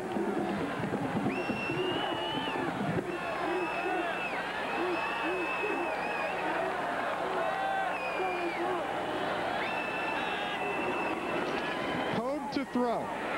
Brett Rudolph got him behind the line. Sack for Brett Rudolph. Only his first sack of the season. pressure paid off. North Carolina came with a blitz, had the linebackers coming, play action fake. Mac Jones was coming across the middle of the left side, which so happens, but at this particular point, as you see, the pressure was there. Brett Rudolph was able to make the stop. Craig Salmon punted well in the first half. Victor Bullock to receive. Bad snap. Salmon, touchdown, maybe Norris Davis. Norris Davis, touchdown. North Carolina on top, and Norris Davis has, I believe, his third touchdown of the season. Yes, his third touchdown. Surprising how quarters have so much to do with how football teams play. The third quarter, here's the snap. It's a little too high. Salmon's a big, tall fella, but he's not able to get up and get this. The one mistake, he probably should have made sure he got to the ball. He lost his footing here. Norris Davis, who's done this so often. This is his fourth touchdown of the year. Already set a record for North Carolina by a defensive back by having 3. This makes number 4.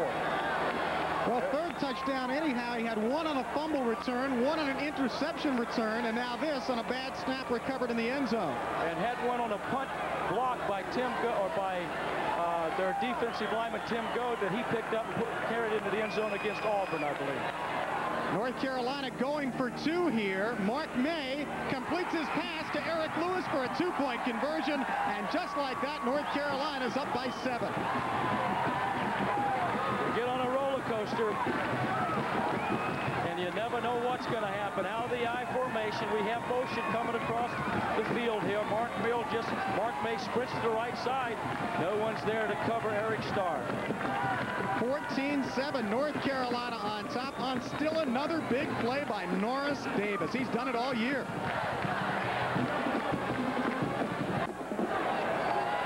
Big play in this ball game. Third quarter, the ball snapped a little high. Actually, Salmon did get his hands on it, but he slips down trying to recover it. Norris Davis, his 4th touchdown of the year by a defensive back, which allowed Mark May on the very next play to hit Eric Lewis, not Eric Starr, for the touchdown. Only the first turnover of the day. State had fumbled once, but recovered its own fumble. And now Kenny Miller will boot it off with Carolina up by 7. Chris Williams to receive.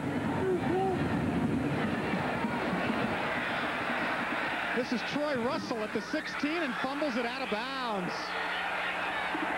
Not a good start for the kickoff return team of North Carolina State in the second half.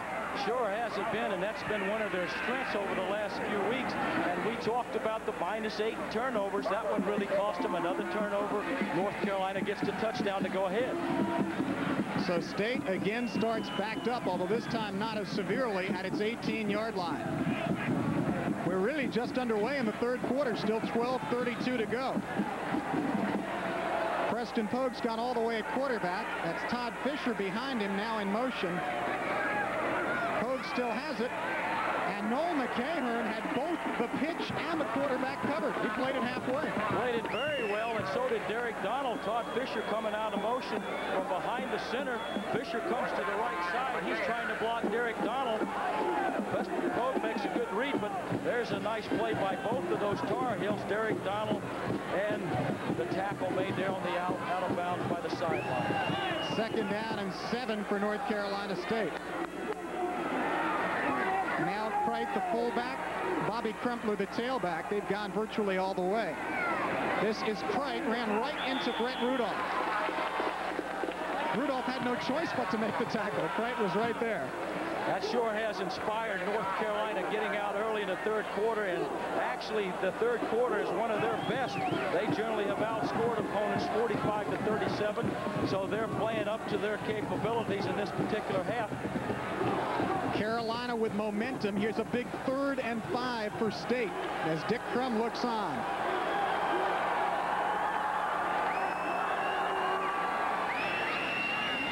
Off play action. And the pass is almost picked off by Norris Davis. Trying to go to Mac Jones over the middle. The pass by Preston Pogue was underthrown, and Norris Davis almost had another big play. North Carolina in the nickel defense. Play action coming from the eye. Preston Pogue looking straight at the receiver, Mac Jones, but he's not able to see Norris Davis, who covers a lot of ground, might be one of the best strong safeties in the Atlantic Coast Conference. In fact, he is one of the best. Craig Salmon hoping for a better snap this time. Victor Bullock to receive it. The pressure is on, and Salmon just did get it away. Bullock at his 37. Got away from the first hit, and then Troy Russell brings him down. Todd Barn hit him first. He bounced off that hit. Troy Russell then got him. It's a 40-yard punt by Salmon, -2 on the return by Bullock. Todd Barn coming in the left side of your screen. He's not quite able to hold on. Victor Bullock makes a nice move, and now we get the hit in there by the tight end, Troy Russell. So North Carolina with the momentum and the football, leading 14-7. Back after this for your local ACC stations. State was leading by 1 at halftime, now down by 7 with that much time left in the third period.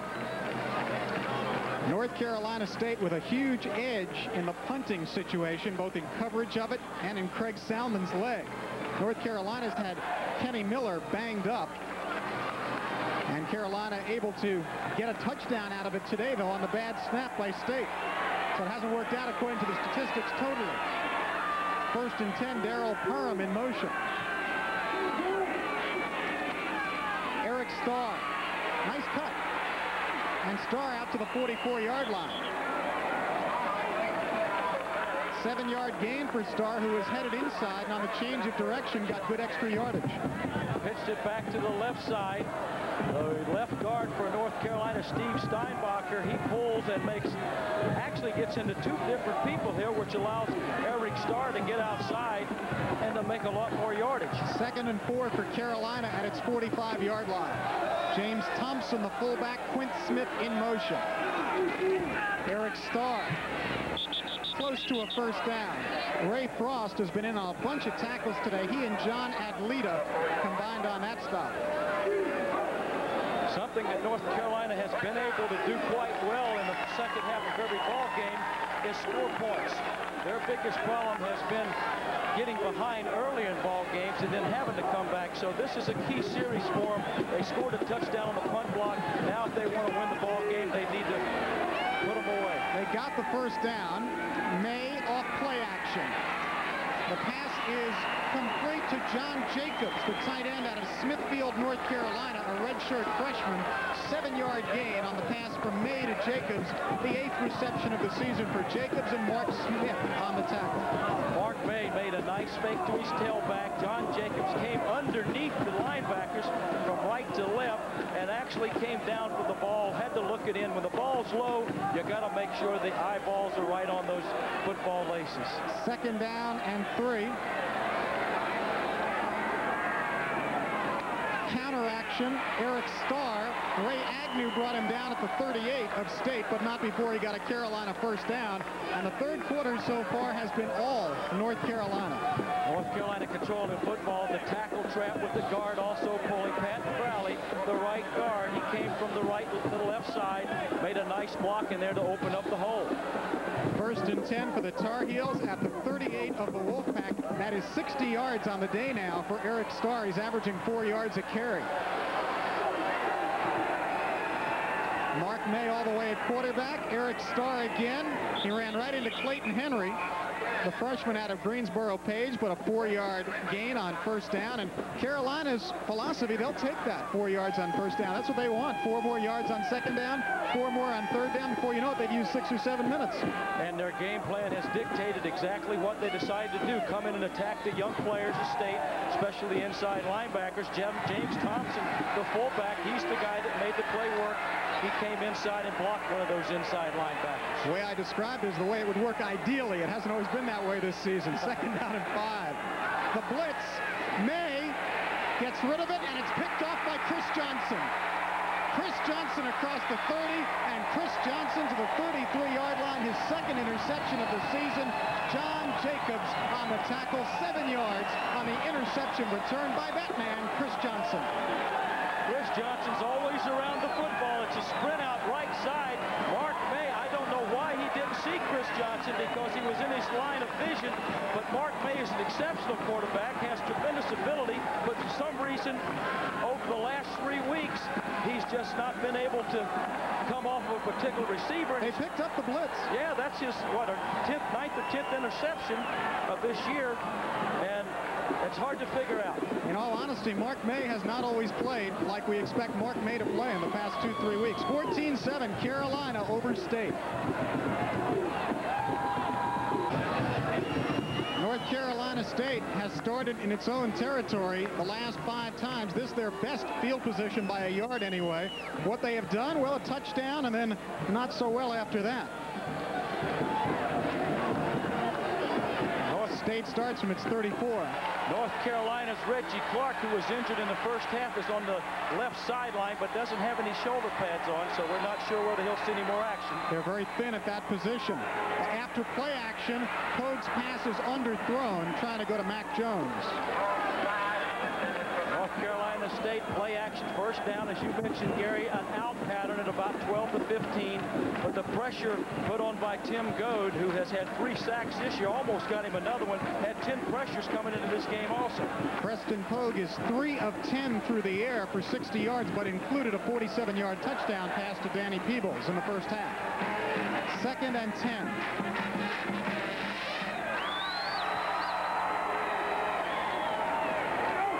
On the option pitch. Crumpler is ridden by McCahern, and down he goes at the 36, a gain of 2. It'll be 3rd down and 8. Perfect picture of how the defense plays that option.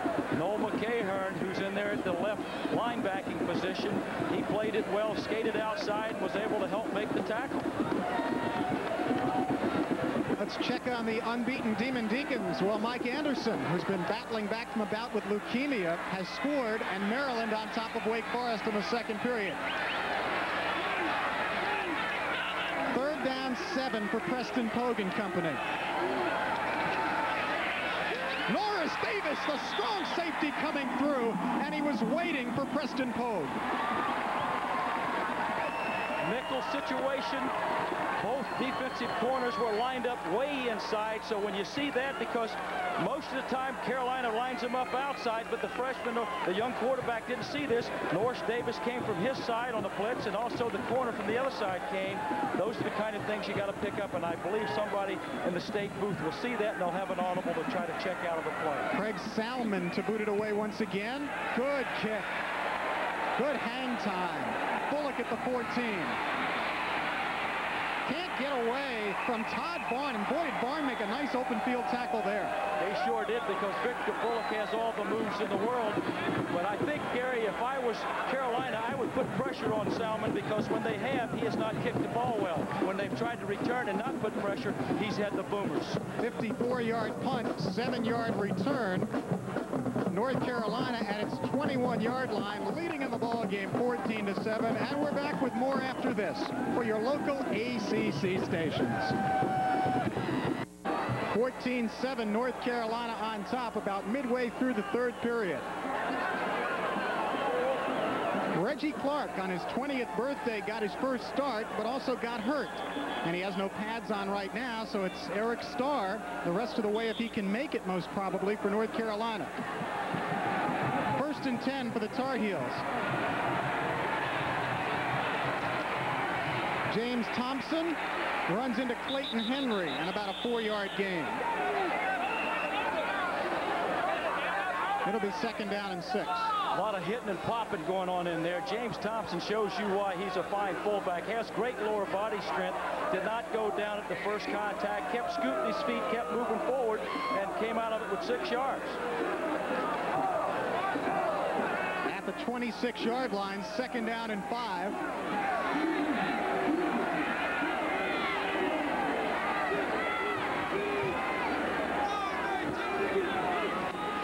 Mark May on the pitch to Eric Starr. Chris Johnson, the strong safety, says if Norris Davis is going to make all these big plays, I better cut through and make 1 or 2 myself.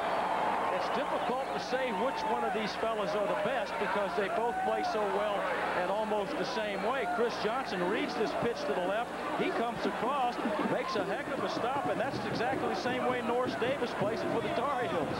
3rd down, 8 for North Carolina. North Carolina 5 11 on third down situations. James Thompson, first down and more, out to the 37-yard line. Joe Johnson on the stop. Second time on 3rd and long they've been able to go with the fullback and get the first down. North Carolina State, 7 DBs. They only have to handle 3 big people. As you see, Pat Pally actually missed there, and Thompson found the hole and goes right up the middle. So again, you've got your big offensive linemen coming off on smaller defensive backs who are in there at the linebacking spot. 14-yard gain. Good block by Creighton Incriminius on the play. 1st and 10. Eric Starr got across the 40 to about the 42-yard line. John Adlita, junior out of Loveland, Ohio, on the stop. 5 minutes and 30 seconds to go. 3rd period. State led 7-6 at halftime. North Carolina now has a 14-7 advantage.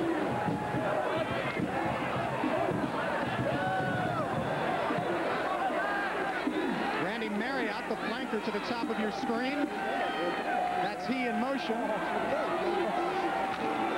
Eric Starr. Ray Agnew got him after a 2- or 3-yard gain. Ray Agnew's having a big game. He's keeping the Wolfpack defense in there. That time of possession now becomes a big thing for the Tar Heels. They're ahead. Before, it wasn't such a big deal because they were behind by 1.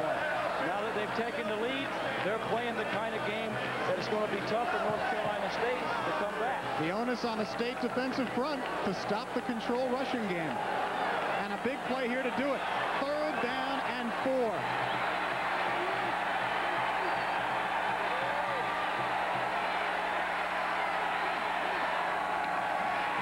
Eric Starr got a great block and got the first down.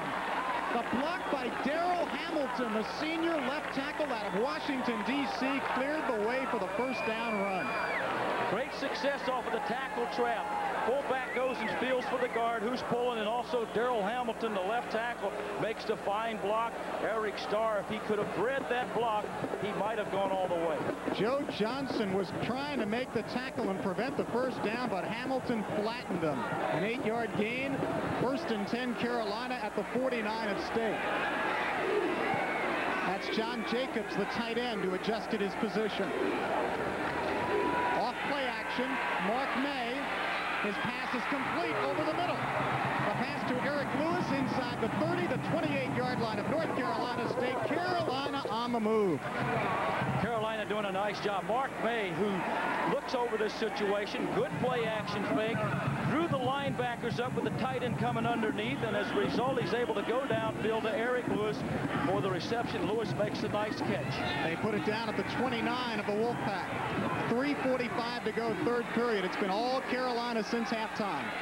James Thompson ran right through Izell Jenkins, and Michael Brooks brought him down after about a 10-yard gain. At the top of the show, we mentioned that North Carolina would try to control the ball, and they were going to do it by using their fullback a little bit more because, number one, they had to. This is the kind of play that you want to see happen. Your big fullback moving there on a lot of little guys, and that fullback is a load. He's a Mack truck. He sure James is. Thompson. First down at the 18. Thompson again to the 15. Got 3 yards. Michael Brooks, the free safety, on the stop. Offensive coordinator Randy Walker told us earlier in the week that the offensive line felt after the Wake Forest game they had something to prove, that they could run block, they could control the line of scrimmage, and in the 3rd quarter they're beginning to really do it now.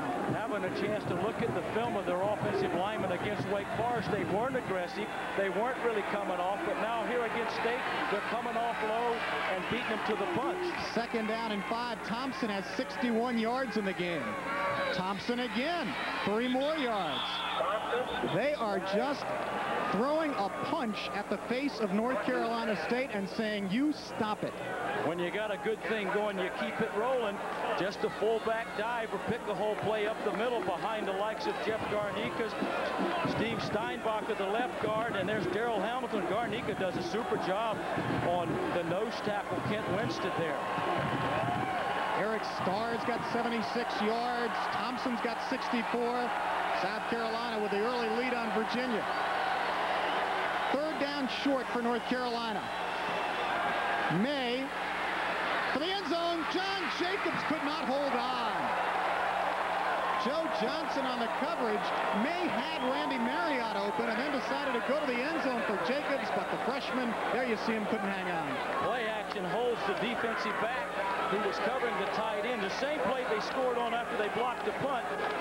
Actually, Mark didn't quite get his feet set, but the ball should have been called. It was there. The ball was just dropped. Could have had another touchdown. Kenny Miller's got a couple of 31-yard field goals to his credit. This will be a 27-yard try with Eric Weatherington to hold right in front of the uprights. Kick by Miller is good. 3 field goals for Kenny Miller. Carolina extends its lead 20-7.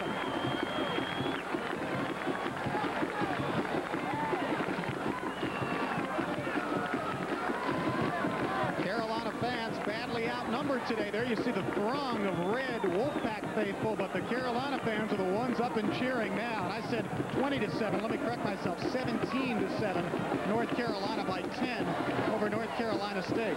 North Carolina State's defense gave up a lot of yards going down the field, but they were able to stop her from getting the touchdown, even though the ball could have been caught. So I'm sure that gives them a little bit of life. The defense only allowed them to put 3 on the board rather than allowing a touchdown. Pretty big offensive possession upcoming for the Wolfpack.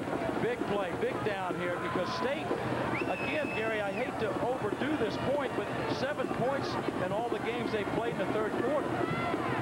The scoring drive by North Carolina, and it was rock'em, sock'em, run control football.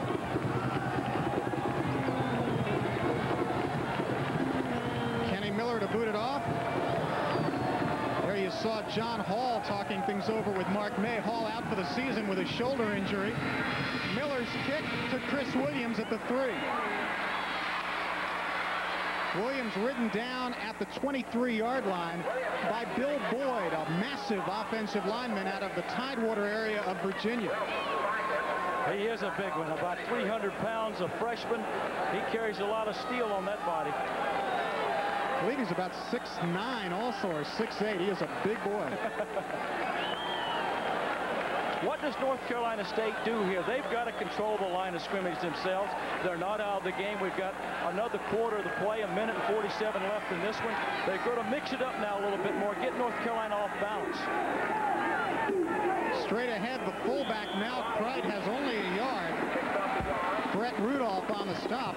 One of the problems that North Carolina State has is that in its last 2 ball games, they have had the lead, and so they've been able to run that option offense. But down by 10, they're getting close to the point where they may need to throw, and Preston Pogue has really not gotten the passing game on track. He's never really had to throw it coming from behind. That's right, and North Carolina knew that coming into the game, the Wolfpack had averaged over 300 yards a game on the ground the last 2 weeks, whereas prior to that, when they were losing, they were only averaging around 117. Second down, 8 for the Wolfpack. Pogue in trouble. Reuben Davis was coming, and Pogue says, let me find the turf here and get ready for the next down. Reuben Davis, Cecil Gray, both playing that side of the ball, have had good ball games, and again, as you see why, he just came around his block, made the nice stop. Preston Pogue trying to come down the line. Reuben Davis, right in your picture, big fella, puts all number 93 on him. Pogue probably was smart by sliding there not to get hit too hard. State is just 2 of 9 on third down conversions, and this is 3rd and 15.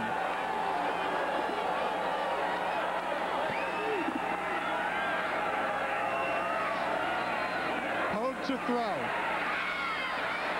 Great coverage, no chance at all. Charles Davenport, the freshman, was the intended receiver, but the combination of Victor Bullock and Sterling Hayden had him totally covered up.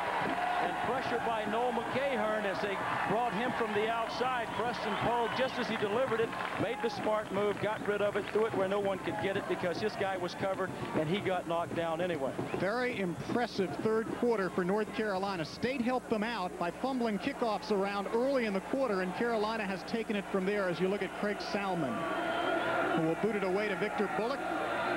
Carolina should get good field position out of this. Got it to turn over. Good kick. May have outkicked his coverage, though.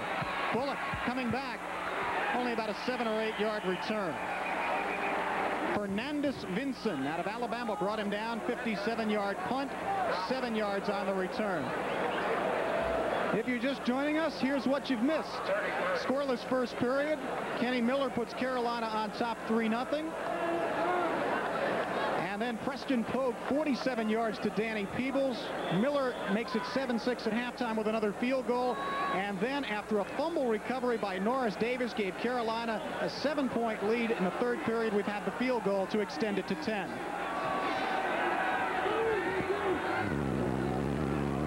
Eric Starr on first down. Joe Johnson rides him down, but a good first down gain on what should be the final play of the third quarter. Big problem now. You got Chris Johnson so anxious to come up to try to make tackles at the line of scrimmage. He came up too quickly to the inside, and Eric Starr, little move inside and took it outside. Well, in the third quarter, North Carolina says, maybe we've had problems, but we're good, and we've just shown it to you. Carolina by 10 with a quarter to go. The third quarter, Roman Gabriel has, well, that tells the story. Yeah, you really don't have to say too much about why the Tar Heels have come on and taken over this ball game. We start the fourth period with Carolina leading by 10 and with a second down and 4 at its own 39. James Thompson, the fullback, driving Grant Slavin back. And that is what Carolina's been doing, just pushing the Wolfpack back, and that play was symbolic of it. Jeff Garnica, the matchup that we talked about, he's moving, just moving them out of there now. What a player he is, and he rightly deserves everything that people talk about him because he seems to have gotten stronger as the game's gone on. Now, State's defense has only allowed about 80 yards rushing the past 2 games. Today, Carolina with 205 yards on the ground. Eric Starr. Good block by Hamilton. Starr to the 45, and Izell Jenkins finally got him, but another good block by the left tackle, Darrell Hamilton, number 71. Nika's done such a good job. Kent Winstead is now out of the game, and they've got John Atleta, who generally plays tackle. There you see Derek Debnam, the right defensive tackle, missing the tackle. And there's, what is that, number 24, Izell Jenkins making the stop. 93 yards for Eric Starr. First and 10, Carolina. Very impressive display of controlling the line of scrimmage by Carolina. Thompson for 2 or 3 yards more. Mark Smith on the stop. This is really Carolina football as this Carolina coaching staff led by Dick Crum likes to play it. And they call this kind of football face-busting time. Whenever you tell your offensive lineman to come out and fire into a guy, you want him to put the face mask right in there, and you call it face-busting football, and they do it as well as anybody. And there's not very much strategically for Dick Sheridan to do. He's just getting outpowered right now. Second down and 7. Eric Starr. Let's give Starr some credit, too. He's run well and came close to a first down. Clayton Henry on a stop for State, and Starr has gone over the 100-yard mark, 24 carries, 101 yards. Ball's coming back to the left side. There's the block by Thompson. Allows Starr to get outside. He has good moves, good cuts, and he's always leaning forward and putting a shoulder into the guy trying to make the tackle. Clemson has gone on top of Duke by 7 at halftime. Third down and 1 for Carolina. Don't look for the bomb. Oh, Eric Starr got away from Ray Frost and may have gotten the first down. Boy, Ray Frost had him dead to rights, but Starr got away. Frost, the freshman, played the snap count. Ball snapped. He comes to running on the top half of your screen. Here he comes. Right there. Beats the block of Thompson, but he just couldn't hold on. Give him another year or two. His fingers will be a little bit stronger. 32-yard line of State. First and 10 for Carolina. There's Ray Frost. Outstanding high school career in Duncan, South Carolina at Burns High School. Here's a first and 10 for Carolina. 12:38 to go in the game. Carolina 17, State 7. Marriott in motion. Eric Starr, big hole for Eric Starr, close to 10 more yards. Michael Brooks on the tackle. Big block by Pat Crowley, the right guard. Kent Winston, who's back in the game, tried to pinch the gap on there. Here he is in the middle of the screen. Look at Pat Crowley right there. He just moves him right out of the way. It looks like and Winston throws a little shot with the hand. He's getting a little frustrated, but it looks as though Winston's just getting outmanned now. Might be a little tired, too. Kentucky coming back against LSU, only 5 down. Michigan rolling it up against Iowa at halftime. 2nd and 1. Quarterback sneak for the first down. Can't play it a whole lot more conservative than that. And the kind of thing that they're trying to do, control the ball, just get the first down, and if they can, they'll try to probably run this little thing right on into the end zone.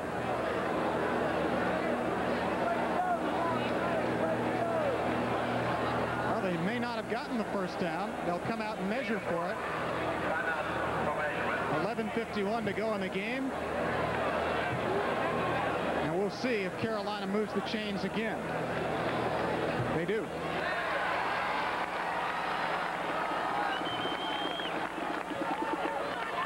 North Carolina's got some important games coming up. Maryland, Clemson, Duke, Virginia. And they're doing well here today. Not an easy schedule. No, not easy.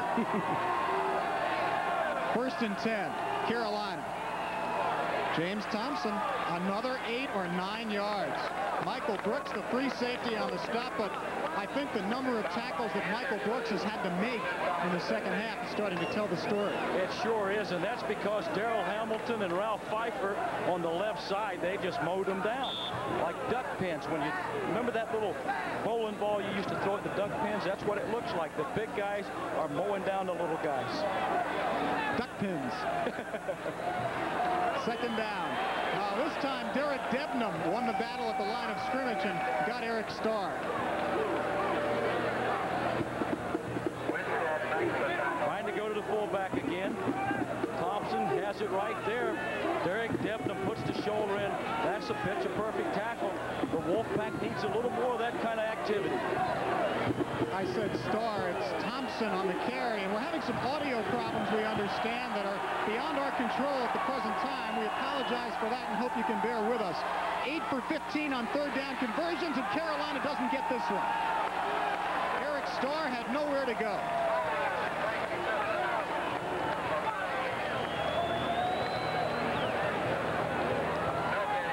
So 4th down, and Kenny Miller will come on with an opportunity here to give Carolina a 13-point lead with just over 10 minutes remaining in the game.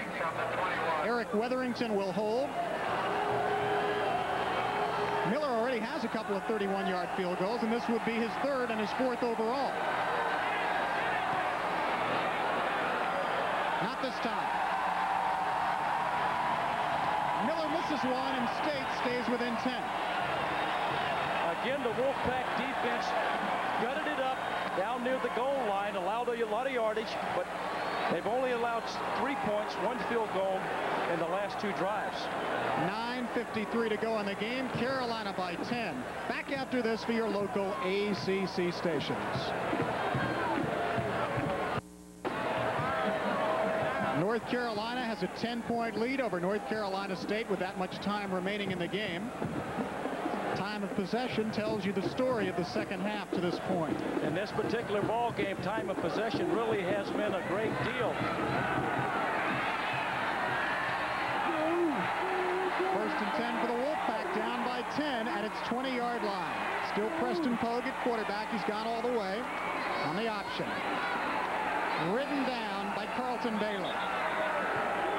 Gain of only a yard, 2nd down and 9. Tar Heels doing a great job on stopping the option. 3 people there. Preston Pogue had nowhere to go. Hurry up offense. Let's see what they're going to do with it. No huddle. 2nd down and 9. Screen pass to Mal Kreit. Hit hard by Norris Davis, the strong safety, and he came up about 4 yards shy of a 1st down. Good call in that particular situation. The kind of play that you can make a lot with. Again, no huddle. 3rd down and 4.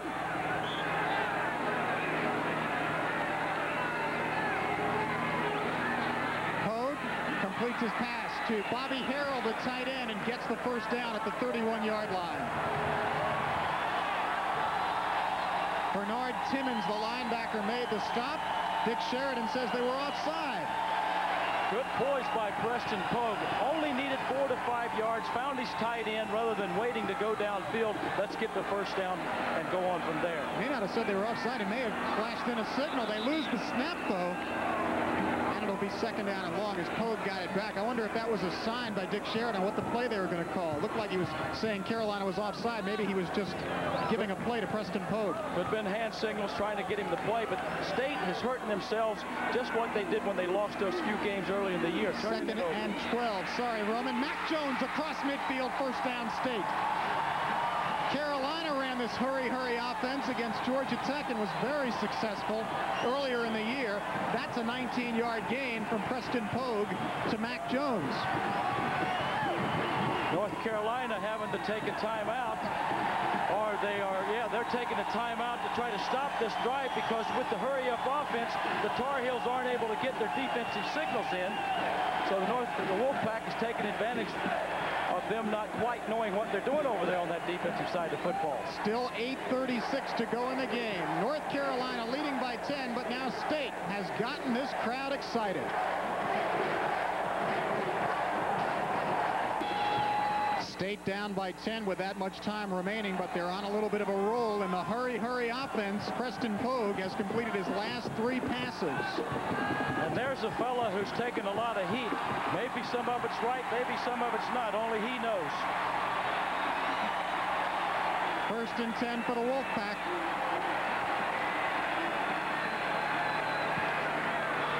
Play action. Charles Davenport, the freshman. Danny Buletich brought him down at the 27-yard line of the Tar Heels. 4 in a row now for Preston Pogue. Credit the offensive line. They had crossing patterns, deep ones at that. Chris Quarters was coming across over top. Got to have good time to get it off the offensive lineman of Robbie Caldwell. Did a nice, good job for the North Carolina State Pack. First reception of the season for Charles Davenport. First and 10. Again, Davenport. Touchdown, Wolfpack. I think that's Quarters. Oh, you're right, Chris Quarters. Chris Quarters on the touchdown. 27 yards.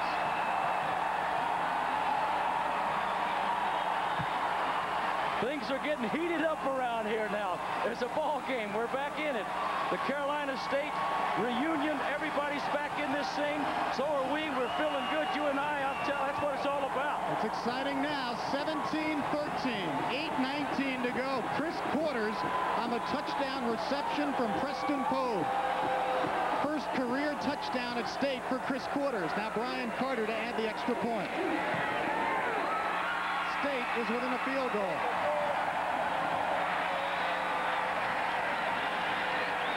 Need good timing on this hurry-up offense. The offensive lineman, there's a little bit of a play action, but the key was the offensive lineman. 2 receivers, Davenport underneath, Chris Quarters behind, takes about 3.5. Touchdown pass similar, but it's a deep post, 10 yards, 5-step drop here by Pogue. Set up, plant, let it go.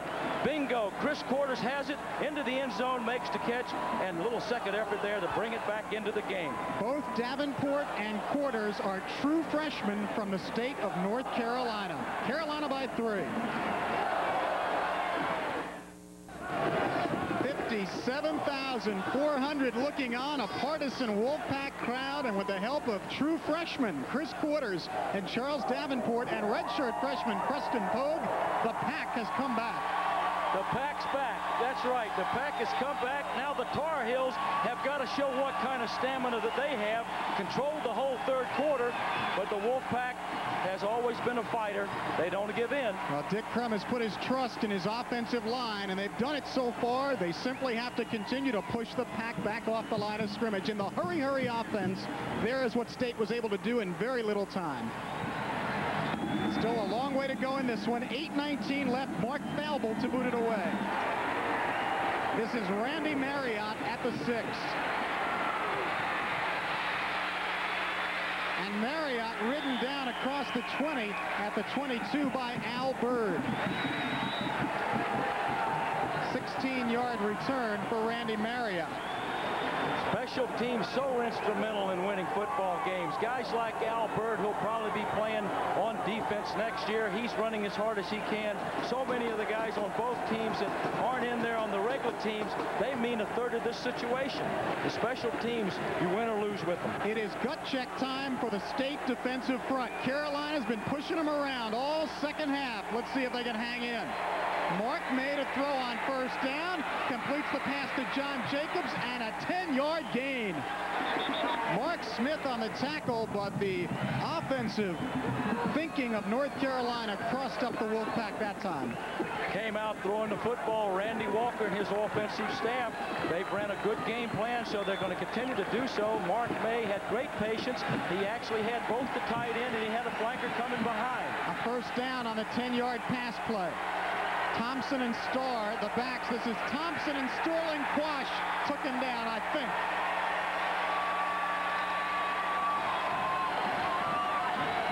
The Wolfpack crowd looking on as you look at the Wolfpack defense. Second down and 9 now for Carolina. 7.5 to go in the game.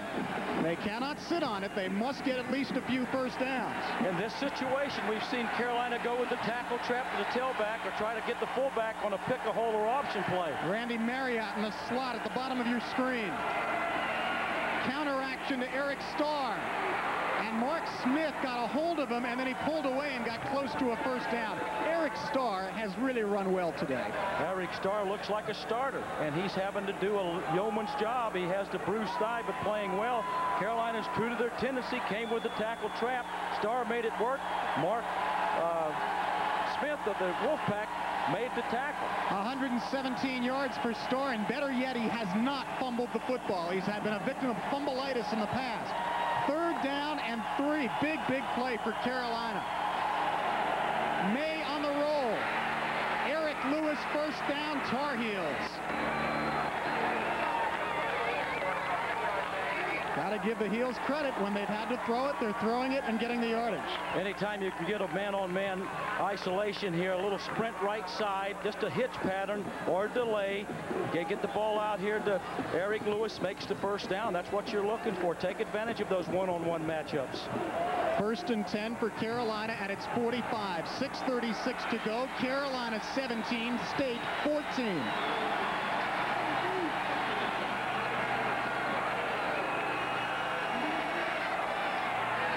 Made a throw. Pump fake. Down he goes. Chris Johnson, the strong safety, knifing through. Nobody covered Randy Marriott.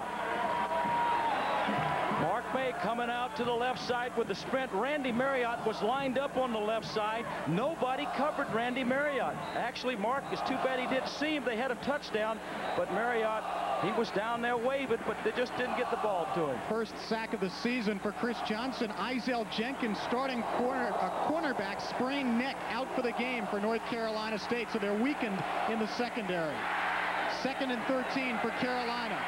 The draw to Eric Starr, ridden down. Grant Slavin.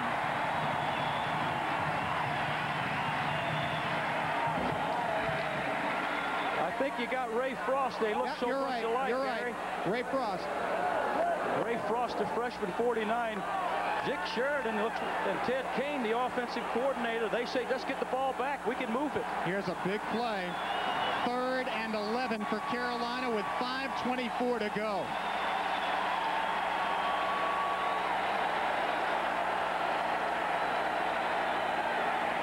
James Thompson's going nowhere. Ray Agnew on the stop. State will get the ball back. Big Scott Wilson, he was coming through there himself to help out, but Carolina held true to form. On the 2nd down and longs, 3rd and longs, went with the tailback counter trap, and then came with the fullback trying to go off guard, and didn't work that time for him. 4:49 to go, clock winding. Kenny Miller will boot it away to Mac Jones. North Carolina 17, North Carolina State 14.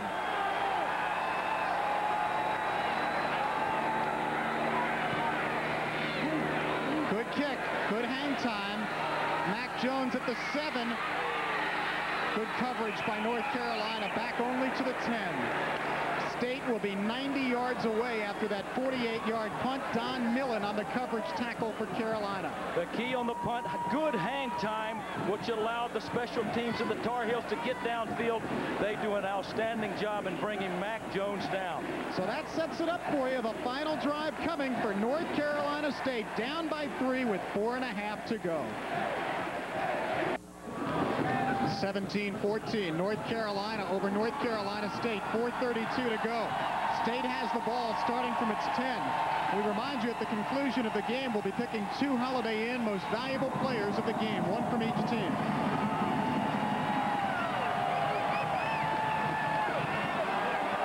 Be interesting to see now, Gary, as we talk during this little timeout, if State will come with the hurry, or will they try to run the clock out as they move it downfield so that when they do score, if they do, there won't be any time for the Tar Heels. They've got a long way to go, starting from their 10. Pogue's first pass is short to Bobby Harrell, the tight end, 2nd and 10. He had pressure in his face. Number 90, John Reed, the big, tall defensive end. He was there to get in Preston's face, wasn't able to follow through, so the ball was delivered too low. 2nd down and 10 with 10 yards to go. 4:28 to go in the game.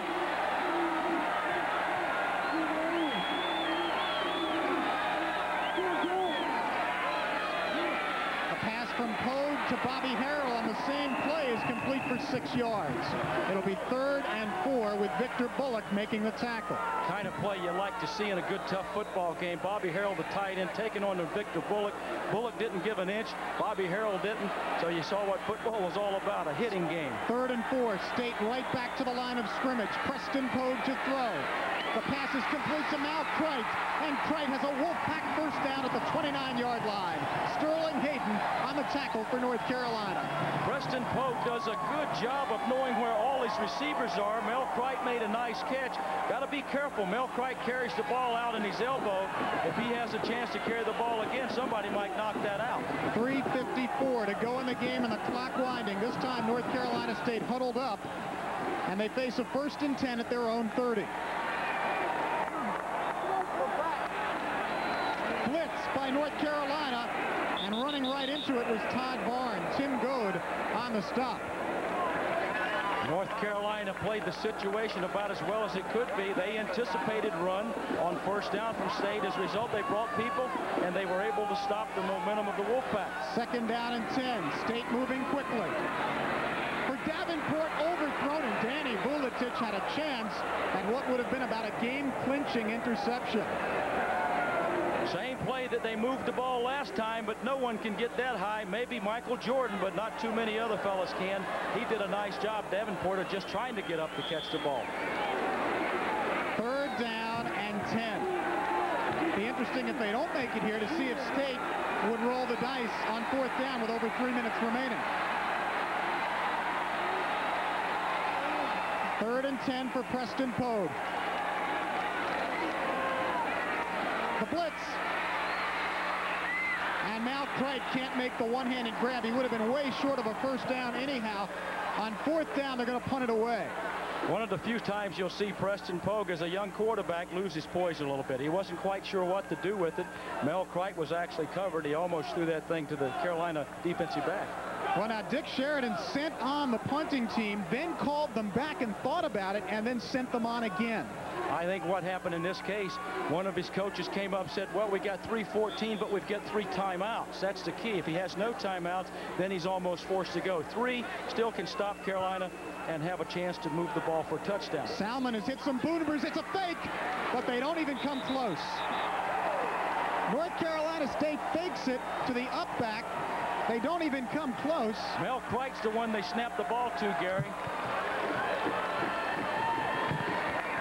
Well, that's Bobby Crumpler. Sorry about that. Bobby Crumpler takes it. He's in the up back position. He just has no shot. I'm surprised at the call, but yet I'm not surprised at the gutness of trying to make something happen. Well, obviously, that's what they decided while they were having the indecision on whether to send the punt team on. That was the decision they came up with, and it backfires. Here's Carolina up to the line on first down at the 32 of State with 3:09 to go. State can stop the clock 3 times with timeouts. James Thompson straight ahead for 4 yards. It'll be 2nd down and 6. Time winding down, and State has to decide whether to put all their eggs in the basket of this series of downs and use their 3 timeouts, or wait till the next series, because once they use them all, that's it. Apparently they're going to let Carolina go and try to save those timeouts for their offense if they can stop Carolina on this series of downs. 2nd and 7.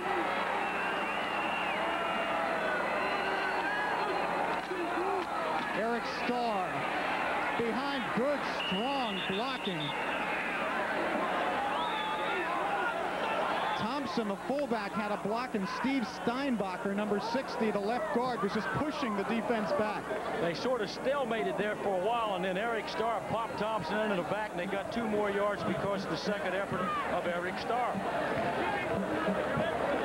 Some of the keys to this football game, the big play, really, the Norris Davis touchdown fumble recovery off the bad snap on a punt by State. Ironic, because State's punting game has been one of their strengths this season. It hurt them badly on that play, and North Carolina's punt return team has forced State to start deep. Their punt coverage team, that should be.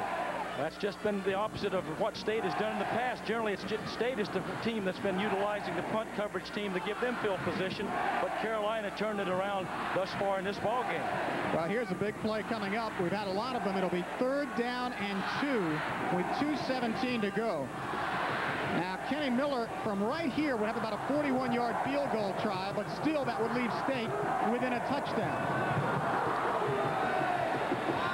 Well, wouldn't be surprised here to see a rollout by Mark May and put the halfback into the flat, because now you've got a shot for May to run for it or dump it off to his back. Rushing yardage in the ball game. Listen to this. North Carolina, 270 yards on the ground.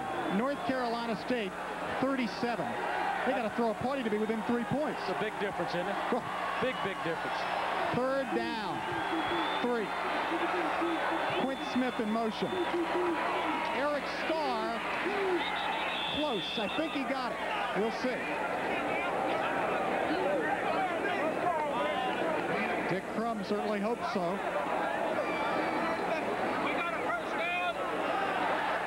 Well, you heard the officials say we've got a 1st down. That's a big 1st down for North Carolina. Our Holiday Inn most valuable player of the game, Eric Starr. Well over 100 yards in the ball game. In fact, 126 yards unofficially on 31 carries.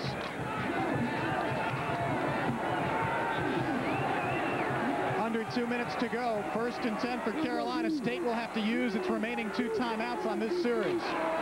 James Thompson, some hard hitting going on, but Thompson got about 7 yards. Barry Anderson up from the secondary in place of the injured Izell Jenkins made the stop. There's our Holiday Inn player of the game on the defensive side, Chris Johnson, the North Carolina State strong safety. And Holiday Inn will contribute $2,000 to the Atlantic Coast Conference to be distributed among the member institutions under a conference-approved plan. Again, that's the Holiday Inn most valuable players of the game. Here's the key play in this game. Big play coming out in the second half. Punt by Salmon here. He's not able to field the football. He slides trying to recover. Norris Davis, who's done this now 4 times over this year, scoring touchdowns by a defensive back. Probably the big play of the game. Carolina was down 7-6 at that point. They went for 2, made it, and they haven't looked back since. It's been quite a ball game, and that's what Dick Crum is telling Mark May. Let's control the ball, because State will try to stack our running backs up, tell them to put 2 hands on it. They're going to try to knock it out, and we don't want to go home and lose it. North Carolina leads by 3 as we check elsewhere. Maryland bouncing back against unbeaten Wake Forest, and next week we'll check out the Maryland Terrapins on their home field against Duke. 2nd down 4 for North Carolina. James Thompson was really popped. And that was our MVP, Chris Johnson. who showed us why. Why? Look at him. He relishes that, except he would certainly like to be on top of the scoreboard. State's got everybody up now, trying to stuff it, take the ball away, force a fumble. They give it to the right guy, the big fullback, who rarely fumbles. But there's Chris Johnson, strong safety, coming up from that position to make the stop. State has used its second timeout. For his third timeout, they have no more remaining. As you look at Norris Davis, the big play guy today and throughout the season so far for North Carolina. Here's a nice stat for you by our stat guy, Andy or Tony. I get them mixed up. They look so much alike. It's Tony. UNC is 25-0 when 2 rushers are over 100 yards. Starr has 126. Thompson has 93. So I guess what he's telling us, if Thompson gets 7 more before the game runs out, North Carolina wins. What do you think about that? I don't know. It'll take me more time to figure that out than we've got left.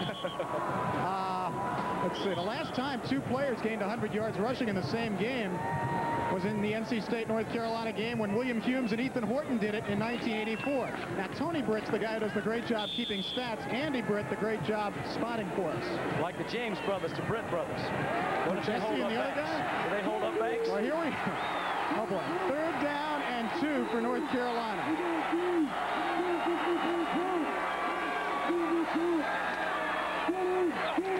Eric Starr may have gotten the first down, and if he did, this one's history.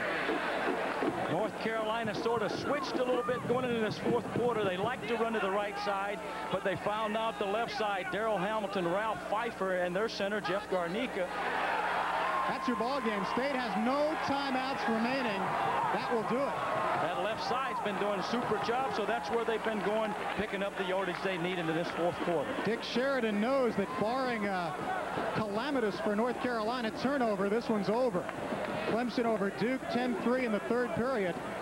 And North Carolina will stay alive in the ACC race. They'll go to 2-1. State will go to 2-2. And Carolina, you'll see Mark May just take it and probably just put his knee down. That's it. They'll have to do that one more time. Well, Gary, this sort of eliminates the chance unless something big happens. Dick Sheridan had a chance to become the first coach since Earl Edwards to win 2 back-to-back games against the Tar Heels. And some of the folks who do the great job for us in the truck: Terry DeCarlos, our technical director; Charles Moy, the engineer in charge; Beverly Rumley, who works on our halftime features; Joe Brock and Tony Singleton, Grandpa Singleton, who said, "You'd better give us some mentions today." So we did.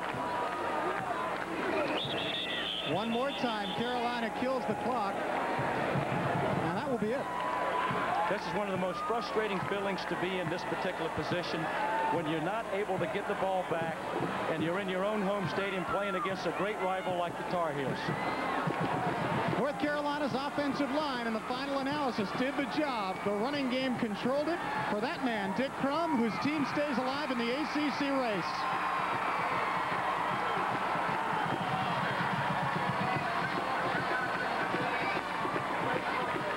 Dick Sheridan and Dick Crum have met before, and they will meet again, most likely. And for now, the questions are over for another week for that man, Dick Crum. Very much true. Very, very true. Dick Crum has taken his share of heat. There's his quarterback, Mark May, but he walks off the field. Mark and Dick Crum do victorious today. 17-14 over North Carolina State. And there's the man who had the big play, the fumble recovery in the end zone for a North Carolina touchdown that gave Carolina a lead it would never relinquish. North Carolina wins it over the Wolfpack, 17-14. We'll be back to Carter-Finley Stadium after this for your local ACC stations.